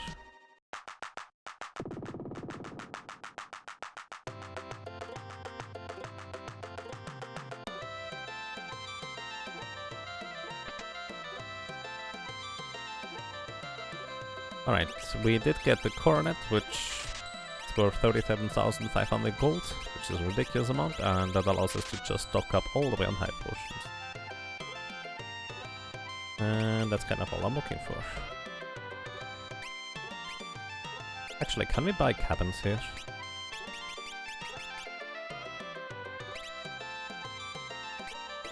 We can. Alright, you know what, I'm just gonna sell the tents at this point. I thought I would use a lot more tents than I ended up using, but I guess not.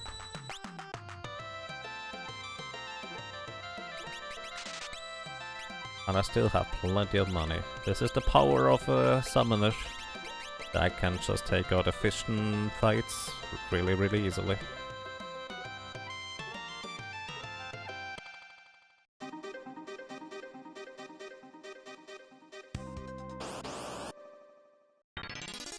A Demon Eye is an ability that ignores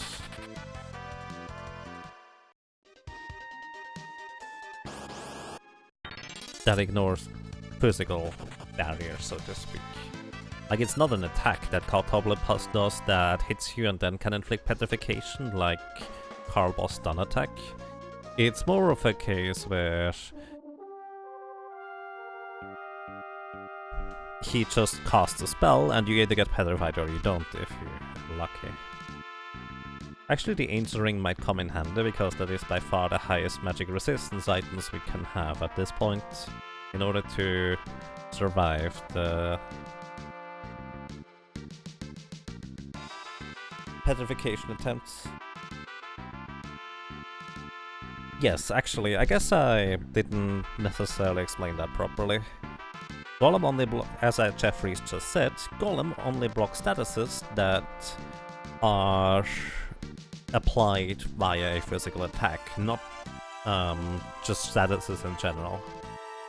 No, it does not beat Grand Cross. Grand Cross is just status application directly, it's not actually a physical attack that could get blocked.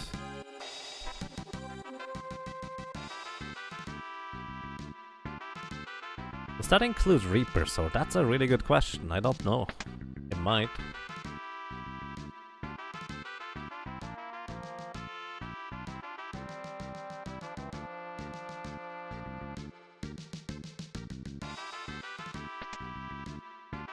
Also, by the way,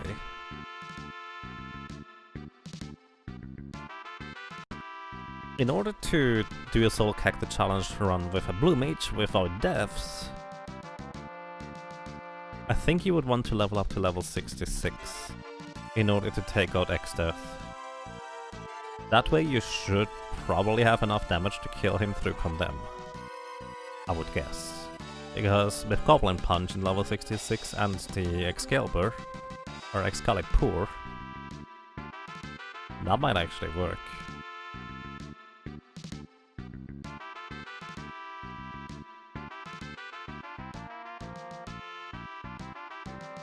He's level 66 by the way, which is why Goblin Punch.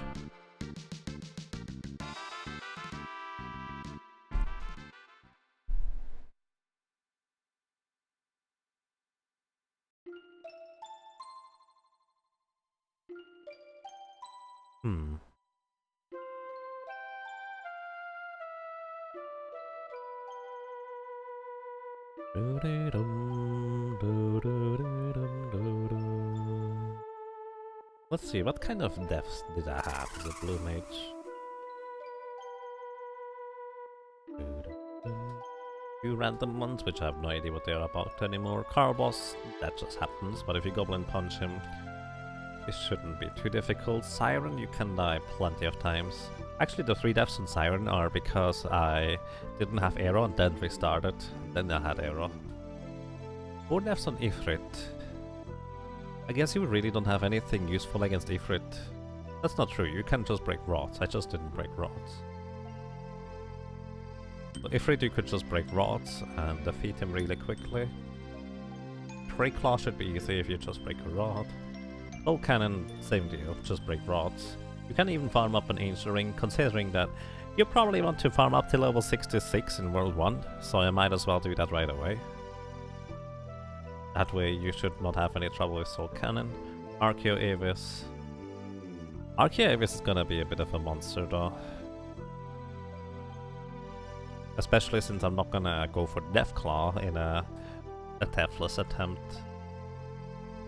Let's see, Gilgamesh on the ship, well that's just gonna be mostly random. But thanks to high level, its chance of getting hit by stuff is kinda small.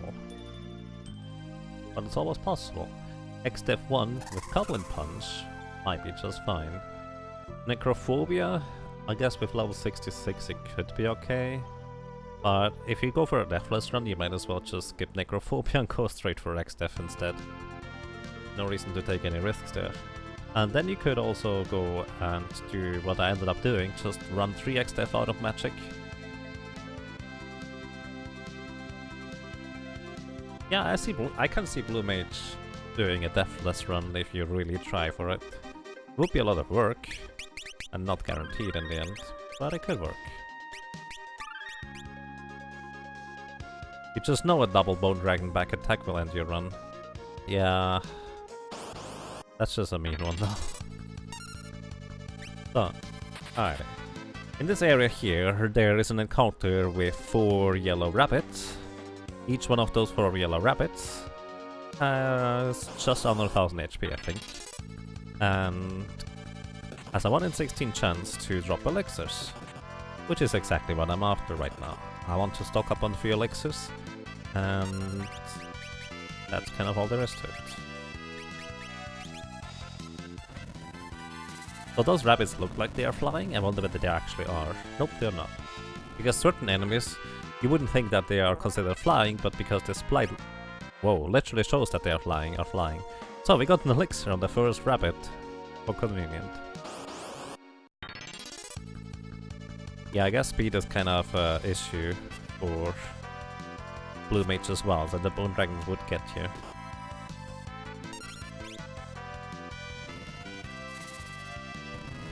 I think on certain characters you can have enough defense that the Bone Dragons deal 0 damage though. So I wonder whether that's also doable for a Blue Mage to have high enough defense that the Bone Dragons deal 0 damage, so even if they stun you and put you to critical HP, they would not actually be able to kill you. Okay, this is more annoying than I hoped it would be, just because Summoner is so slow.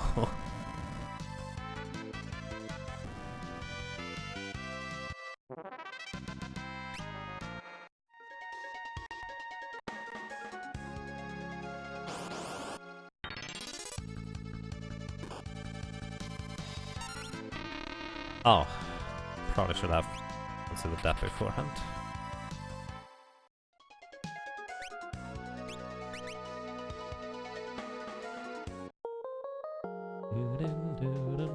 Alright, I'm actually going to go ahead and plug in the stats into the calculator real quick. Now that we have now, which I think 61 spell power? I thought it would be 63 with the Tricorn hat. Maybe the I guess the Tricorn hat doesn't give you the... Oh, you only get it after Atmos. I see.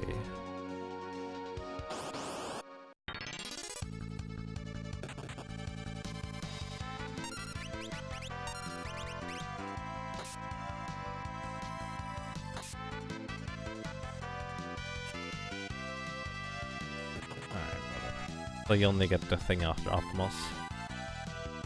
The thing that gives +2 magic power, I mean.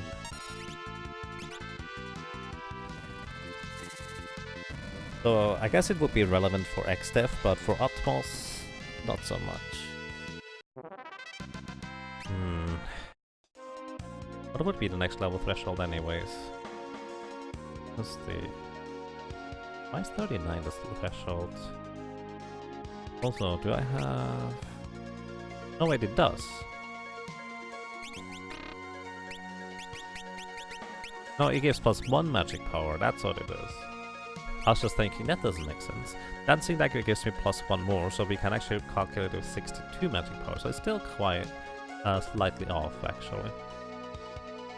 So we're level 39. At level 42, we would get another magic power level, which actually would not change how many attacks we need to defeat Atmos, interestingly enough. That would only change if we reach level 46. We're already level 40, The upside of level 46 would be that we don't really need to worry about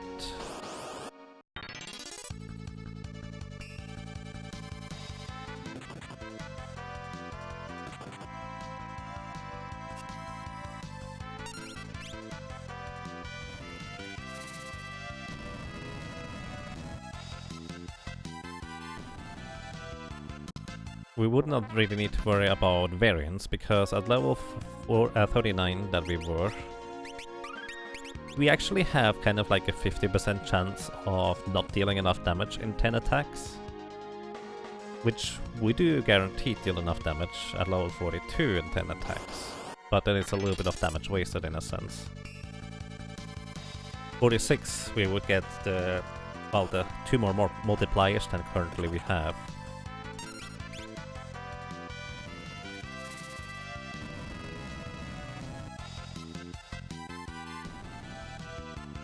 Do you think we can beat Atmos the hard way? Maybe. If I actually stocked up on rods, I could do it like the Time Mage almost. Where with the Time Mage I just broke rods in order to defeat Atmos straight up. I figured Titan is probably stronger than just straight up breaking rods. I'm actually not entirely sure about that though.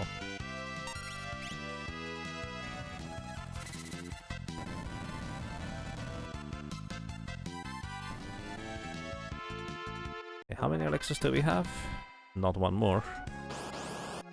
I would like to have at least one more.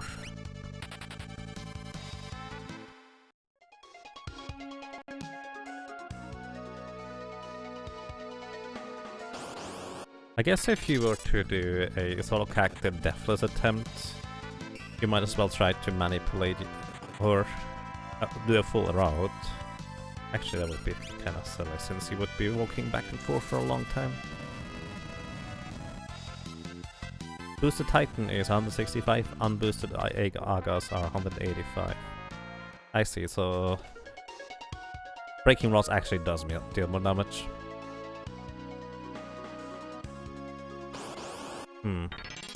Fair enough.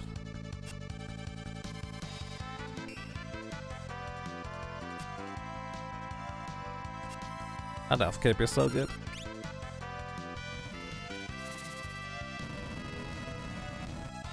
Oops, sorry.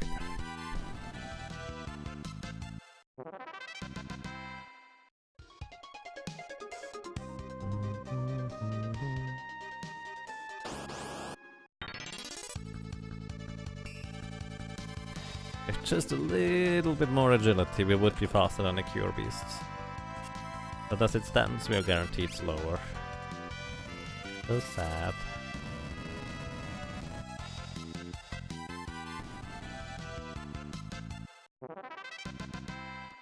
Still no additional elixirs. Oh well.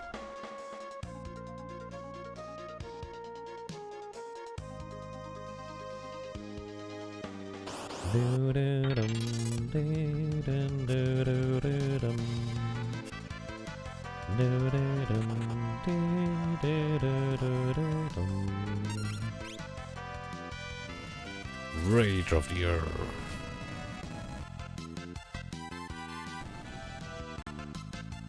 By the way, those things give 2180 experience. That's a lot more than the Black Flames. The main downside is really that they are just not a guaranteed encounters like, well, the Black Flames are.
How many elixirs am I aiming for? I don't know.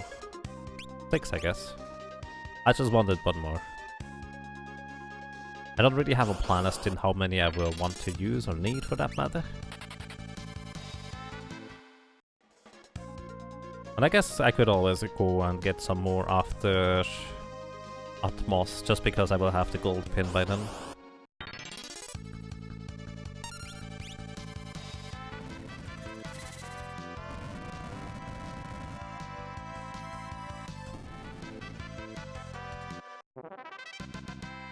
Still none.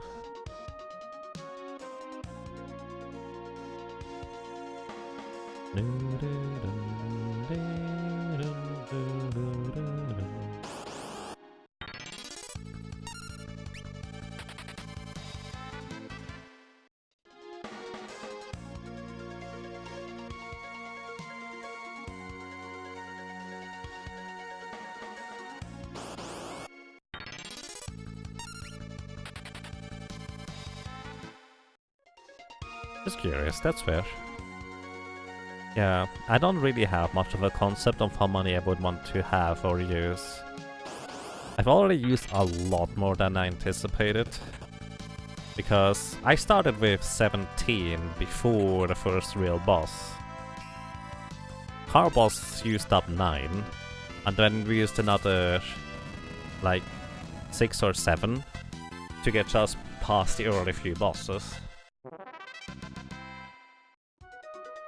And even with the ones that we found along the way, we ended up just kind of using a bunch, because summoners maximum HP not that great. Which is going to be a lot less of a concern now that we have Golem, and can just absorb all the physical damage. The concern, of course, is going to be still that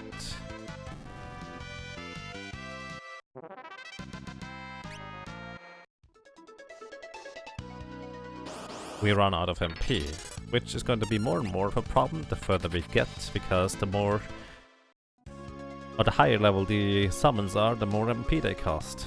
Well, I mean, the downside is really that they cost more MP, but the upside is as well that very soon we will have a headgear equipment that gives us half MP cost on all spells.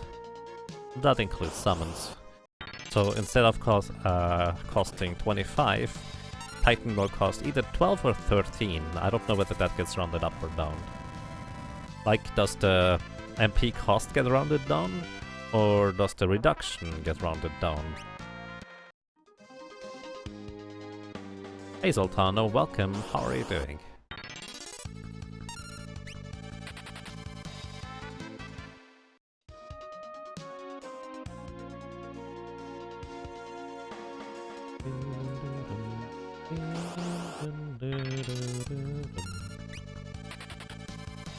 You always assumed the cost gets rounded up. Everything gets rounded down in this game, so it's probably the reduction in that case that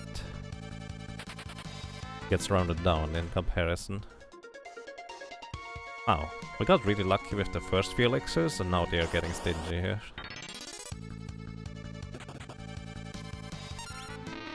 Oh. Need to use another cabin.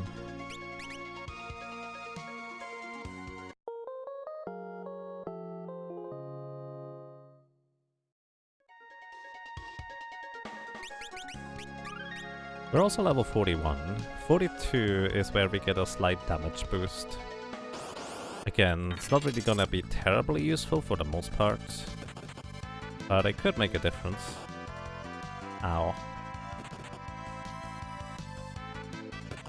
Ow.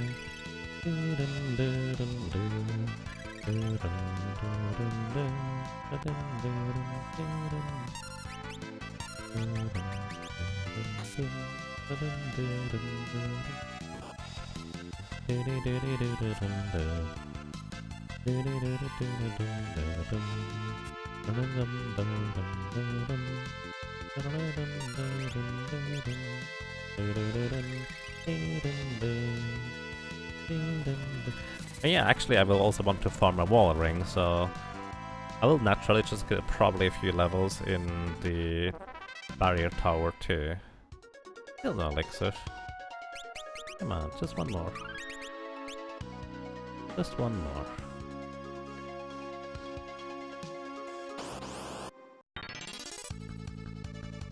Two back attacks in a row. The 1 in 16 chance for each back attack to have happen. It's also frame based, so there's no real way to manipulate it.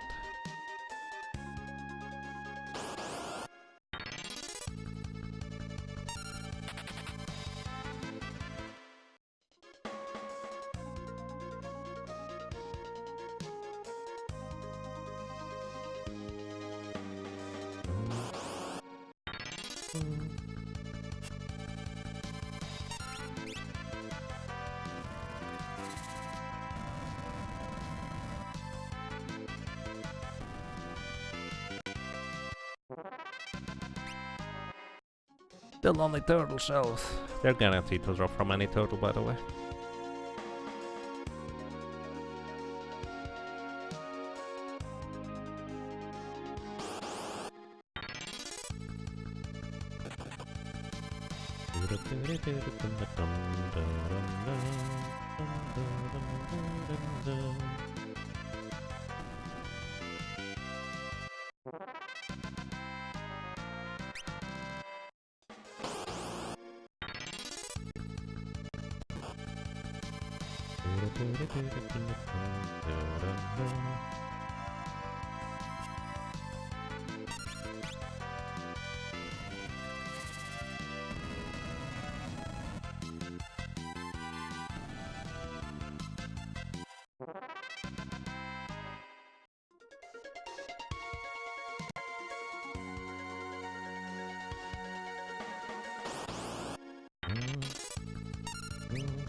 Still no elixirs.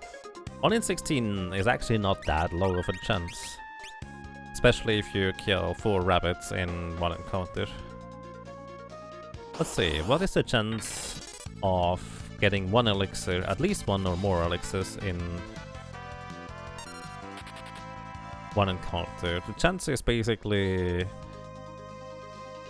you need to calculate what the chance is that you don't get an elixir. So it's a 15 in 16 chance to the power of 4 to not get an elixir, which is... let's see... 15 times 15 times 15 times 15 divided by 16 divided by 16 divided by 16 divided by 16. So we have a 22.5% chance to get 1 elixir from this encounter each time we defeat it. Not quite, it's like 22.752380 and some more numbers chance. So pretty good odds. But at the same time, we have a lot of variance in this kind of game, that's just how it works. Still none. Did we reach level 42? Not quite. Soon, TM.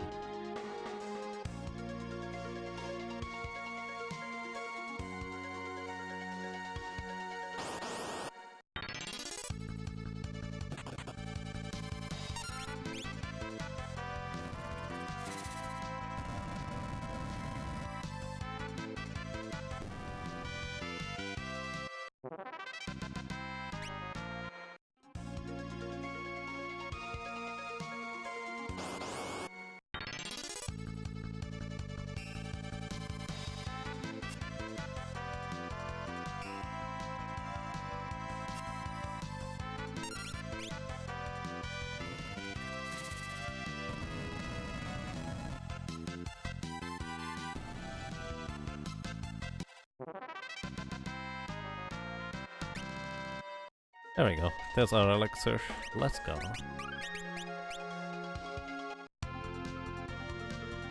Your average should still be 1 elixir per 4 encounters. I think it's slightly less than that, but yeah. Oh, wrong. I went at a Mosquito's Cave. Did I already sing Mosquito's Cave? I did not.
Lena Lee, Luna, or Lena Lee? Feel free to correct me. Thank you for the raid and host, I appreciate that. Good morning, good evening, and good afternoon to you. I hope you're doing well.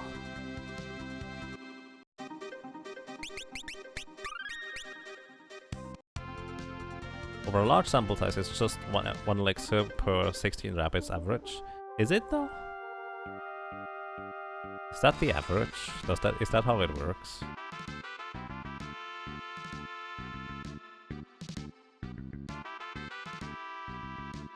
This is one of those kinds of things where I just don't really know exactly how the statistics would play or work out. The second one was correct. If only I would remember how I pronounced it, the second one. Was it Lena Lee or Lena Lee? You just stopped with your fiesta, I see. I hope that went well. What kind of jobs did you get, if I may ask?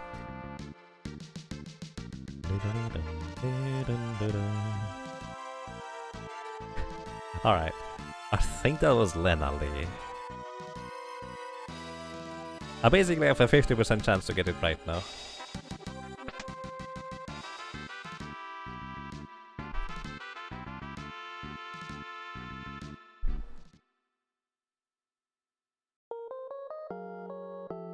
You're in front of the crystal battle using Summoner, Knight, Mystic Knight, and Ninja. Wow, has quite a powerhouse.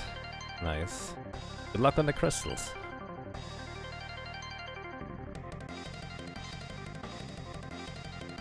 Knight is bothersome and Steam Android. Also, if I may ask. Hey, who the ornament, welcome, how are you doing? Alrighty, so his next encounter will be a goblin first, so we need to take that guy out. I think it only has like 1000 HP, either one way we will one-shot it with Titan, so that's not gonna be a problem. But it gives us an opportunity to remove the rest of our allies and put them to sleep again, because this is a solo character challenge run. So, the next encounter, we will face off against Gilgamesh, number 4.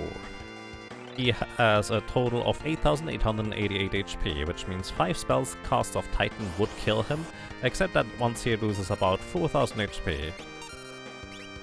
Slightly less than that actually. He will call in Enkidu, which heals him for 4000 HP.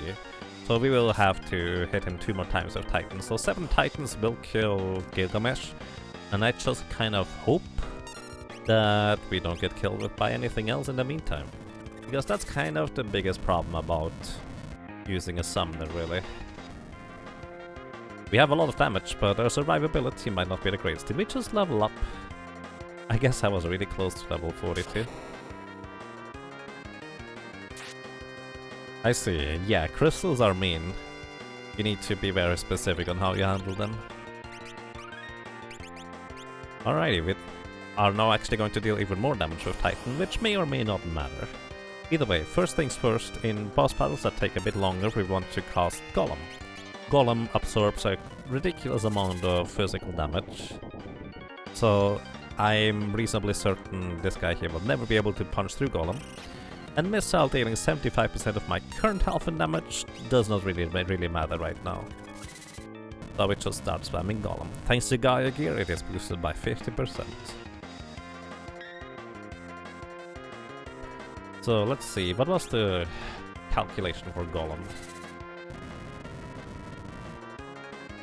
So Golem Wall gives you a damage shield absorption equivalent to 20 plus level, and that entire number is multiplied by 50, so for us it is 42 plus 20, that is 63 times 50, which is 3100 damage absorbed physically.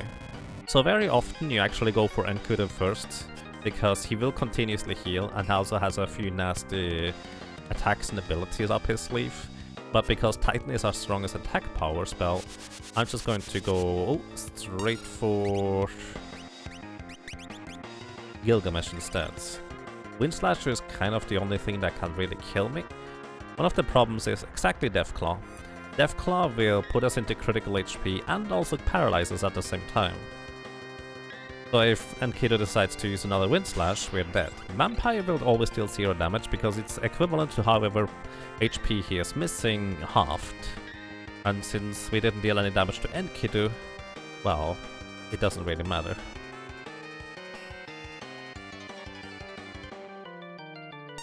You can see we were stunned for a real long time right there. By the way, we have a pretty decent chance to resist Deathclaw. Not the most accurate spell, plus we are reasonably high level. So there's that. Alrighty. The problem is right now, because I got stunned, I think Enkidu will get in another 4000 heal very soon here.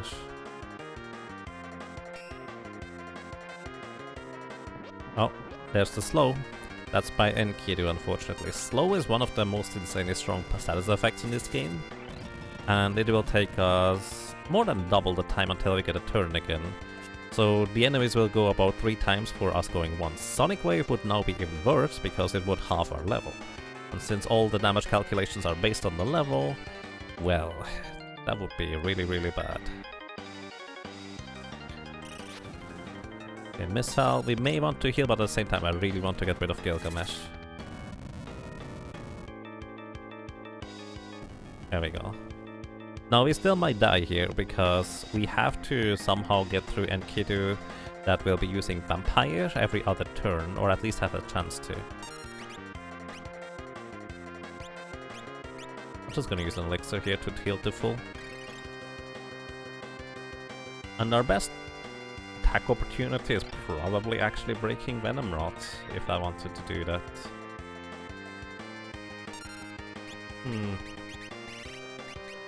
But no, I'm just gonna go over and go for our second best summon, the removal now. This fight is really scary in GBA. Yes, it is. Okay, we dealt 1134 damage. Oh, come on. Missile is so mean.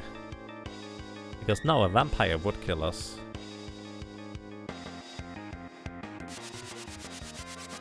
Wind Slash almost kills us too. And we are so slow because he's, well, slow.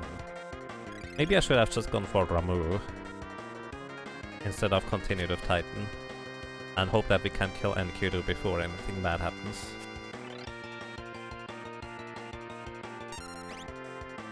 So, he does have only 4000 HP total, so 2 more Ramu spellcasts after this one would kill him. But the problem is, at this point he deals about 1000 damage with his vampire attack. We have a decent chance to resist it again, but oh well. Now he would kill us with the vampire, so I'm just going to use Ramu twice. If he doesn't use vampire or resist it, we win. Else we might just lose here. Oh, Sonic Wave would actually make us deal less damage, so that would have been bad. Hero 2, pretty painful, but nothing too bad. And I think we win.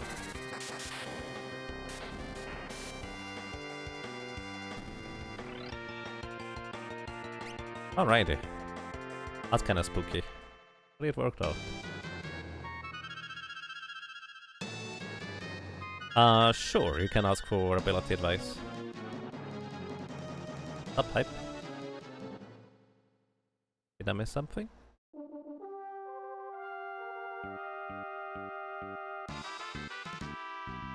Yeah, if you have any questions, feel free to ask.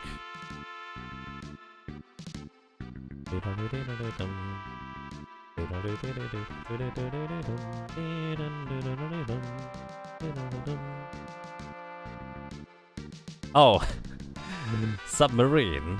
Fair enough. Okay, back to the Guardian Dagger, because it has a 1 in 4 chance to block physical attacks.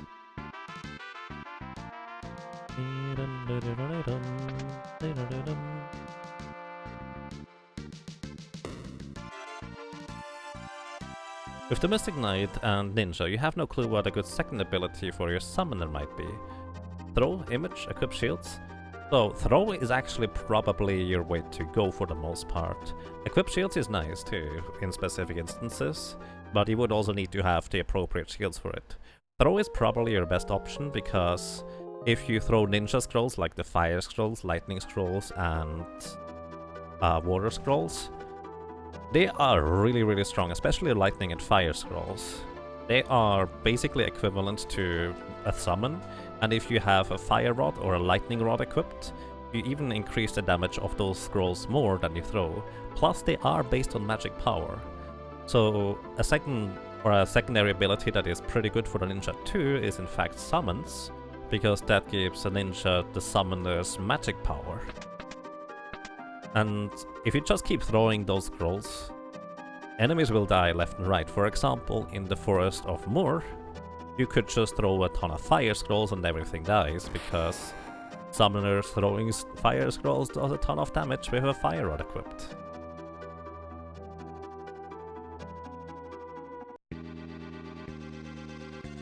So yeah, I think throw is probably your best bet. Shields is nice, but unless you have like more Aegis, Flame or Ice shields, it's not that great. Image is actually always nice, but at the same time, once you have Golem, you don't really need Image anymore. But it's definitely a really nice simple ability that prevents a lot of damage received.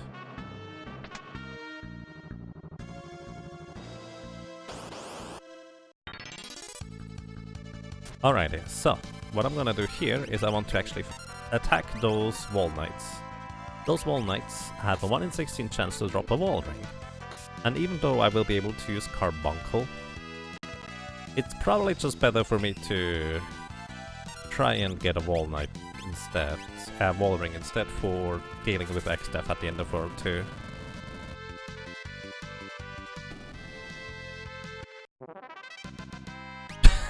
Okay, alright, first try wall ring. Sure, why not?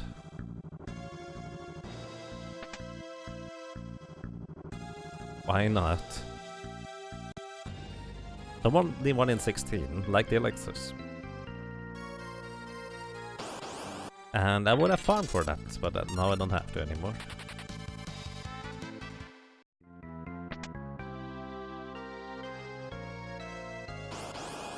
You're actually running from a lot of stuff. Yeah, it's more efficient to run from most stuff, really. In a lot of cases, unless you're specifically looking to get levels, or you have a really quick way to dispose of enemies, it's not really worth fighting them. But one of those really quick ways of disposing of enemies is actually throwing scrolls. Because the scrolls have really nice and quick animations, deal a ton of damage, and often enemies are particularly susceptible to either lightning or fire that you can take advantage of.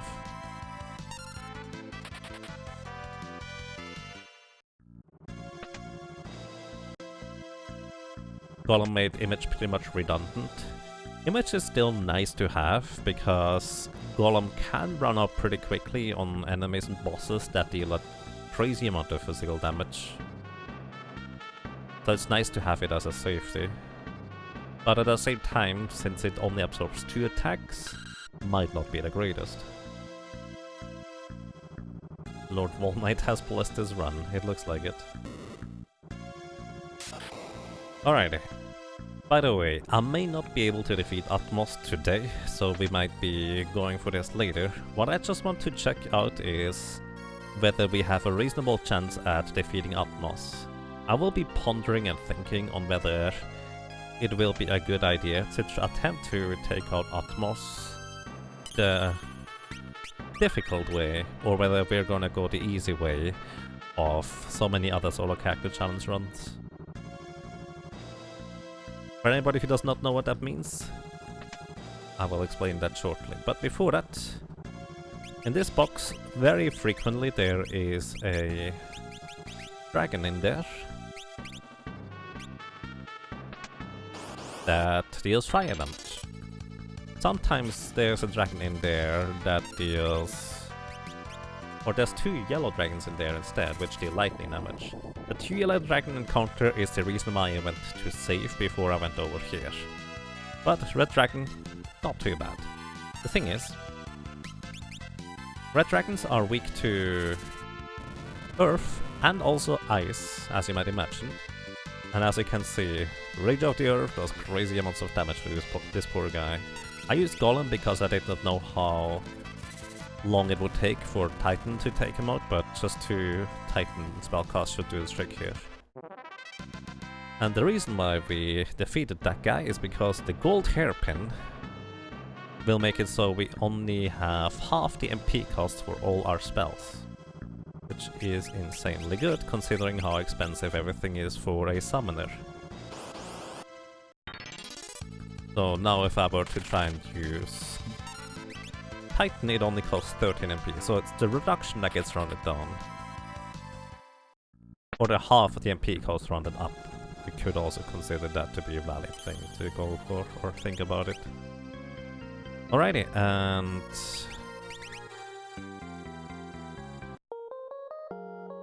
let's see how this is gonna go.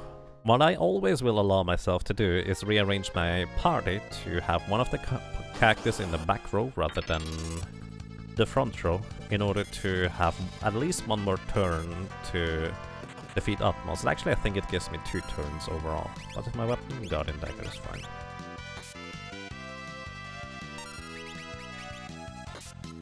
Okay.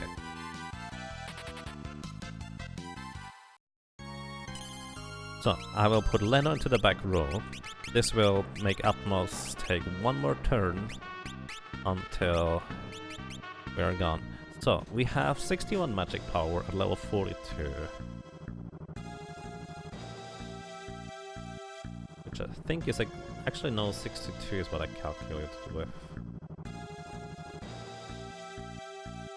It doesn't change it actually. If I have 61 or 62 magic power, I will deal the same damage. Okay. Alrighty, so let me explain the monster that is coming up. That is Atmos. Atmos, you're supposed to use a bit more of a special or innovative tactic if you don't know his weakness in order to defeat him. His weakness is being put to sleep, and if you don't use specifically physical attacks that would wake him up, you could just keep him asleep forever. Now, the thing is, how he works is as follows. He first sees whether any of your characters in the party are dead. If none of the party members are dead, he will cast Comet up to 2 times per his own turn. So, effectively every single turn Atmos gets, he does a 2 in 3 chance to cast Comet, and then another 2 in 3 chance to cast Comet. There's a 1 in 9 chance he doesn't cast anything. There is effectively 4 in 9 chance that he casts 2 comets, and there is a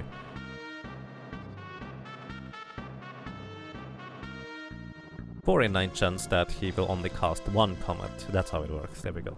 And Comet is a spell that is reduced by magic damage and magic defense, but it has such a ridiculous range of 400 to 1600 HP damage. We have just barely enough HP to survive the highest damage roll of a Comet, with some magic defense added to it, so not quite that extreme. So I'm actually still going to use the Trigon Hat rather than Gold Hairpin, because we will defeat him with 10 Titan spellcasts. We have more than 250 MP, so this will be fine. However, the big problem will be that is if no party member is dead. So we just have already dead party members, so that's a good thing. So what he does is, as long as anybody in your party is dead, he will, most of the time, drag your characters towards him. Once they reach a certain position on the screen, horizontally, a horizontal position, your characters will get sucked up into his mouth and be removed from combat. Which means, as soon as it happens to all the characters that are dead, no character is dead on the battlefield anymore, which means he will spam Comet, which is why we are on such a timer, so to speak, to defeat Titan.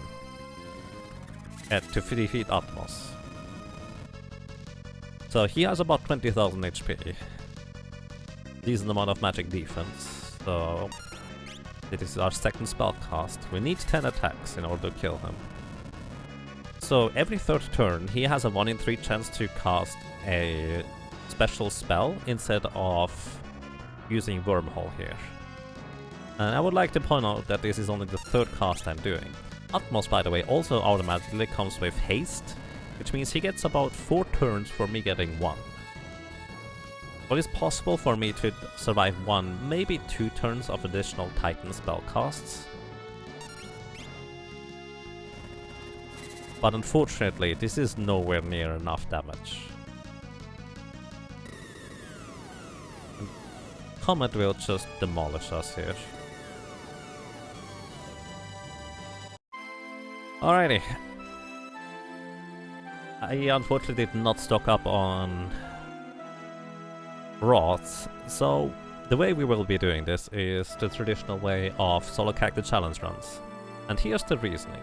So the way the traditional solo character challenge runs defeat this guy is because he's just really not set up to be dealt with as a solo character, because you just need enough damage to outright kill him, or you need enough HP to survive long enough. So for a summoner, I would guess we would need to have level 75 to 80 in order to survive a round of comets, so we could heal and potentially get in some spellcasts in between. And in order to defeat him in, let's say, 6 spellcasts, we would also need to be level 75. So neither of those are particularly nice prospects, because once we are level 75, the rest of the game is going to be easy. Like, there will still be bosses that will probably kill us once or twice, but that's just kind of the nature of those bosses. But if we have that much HP, we would just breeze through the rest of the game without any trouble.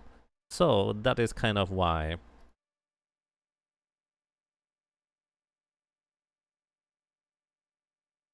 I'm going to go ahead and say we just do this following. We leave 2 characters alive at the beginning of the battle, and then kill them off one by one, in order to get past this boss. Again, it's absolutely doable. I've done it with the Geomancer,